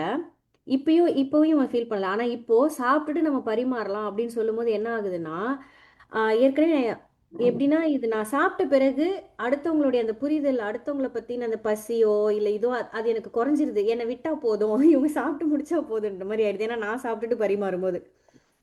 சாப்பிட்டுட்டு பரிமாறும்போது எனக்கு அந்த முன்னாடி சாப்பிடாம பரிமாறும்போது இருக்கிற அந்த ஒரு ஃபீலு நான் சாப்பிட்டுட்டு பரிமாறும்போது இருக்க மாட்டேங்குது. இவங்க சாப்பிட்டு முடிச்சா போதும், இவங்களே போட்டுட்டா பரவாயில்ல அப்படின்னு ஒரு சலுப்போட தான் நான் அதை செய்கிறேன். அதை நான் வந்து பர்சனலாக உணர்ந்தேன். இது எல்லாருக்கும் சரி தவறுன்னு சொல்ல வரல, பட் நான் உணர்ந்தேன், அதுதான் இங்கே சொல்கிறேன். அதாவது உங்க வயிறு நிறைஞ்சா மத்தவங்க வயிறு நிறைஞ்சா என்ன, நிறையலன்னா என்ன அப்படின்னு சொல்ல வர்றீங்க. அப்படி தோண ஆரம்பிச்சிருது சார். அதே நம்ம சாப்பிடாம பரிமாறும் போது நம்ம ஒரு இதா பரிமாற மாதிரி எனக்கு ஒரு ஃபீல். ஆமா, அதான் தான் பெற்ற இன்பம் பெருகை வையகம். முடிச்சுக்கலாமா? மகிழ்ச்சி. ஒரு நல்ல ஆர்டிகல். அதாவது ஒரு ஒரு வித்தியாசமான ஒரு பார்வைன்றது வந்து இயல்பா இருக்கிறத தாண்டி கொஞ்சம் வேற மாதிரி சிந்திக்கும் போது அது நம்ம அதை எடுத்து பேசும்போது பலருக்கு அந்த கருத்து போய் சேரும்ன்றது தான் இந்த நிகழ்ச்சியோட நோக்கமே தவிர. அதனாலதான் நான் எல்லாருக்கிட்டையும் கேட்டுக்கிட்டேன், நீங்க எழுதுங்க உங்களோட அனுபவங்களை, வித்தியாசமான அனுபவங்களா இருந்தா எழுதி கொண்டு வாங்க. ஒரு 4 பேஜோ 2 பேஜோ எவ்வளவு தோணுதோ அவ்வளவு எழுதுங்க. பேஜ் இருக்கணும், இல்ல கருத்து இருந்தா போதும். அந்த கருத்தை கொண்டு வந்தா நாம வந்து அந்த கருத்தை கொண்டு வந்து படிச்சுட்டு நம்ம வந்து டிஸ்கஸ் பண்ணலாம். அது வந்து வேற மாதிரி ஒரு கோணத்துல நம்மளை சிந்திக்க வைக்கும், மற்றவர்களையும் சிந்திக்க வைக்கும். நல்ல ஆர்டிகல் கொடுத்த கல்யாணி மேடம்க்கு நன்றி, மாலதிக்கு நன்றி, கலந்து கொண்ட அனைவருக்கும் நன்றி கூறி ஆமா, நிகழ்ச்சி கல்யாணியும் மாலத்தையும் சேர்ந்து மொத்தமே 15 நிமிஷம் தான் டாபிக். டிஸ்கஷன் என்னடான்னா 2 hour ஓடுச்சு. சார் ஃப்ரீஸ் ஆயிட்டாரு. அது எப்போ அதே தானே சார்.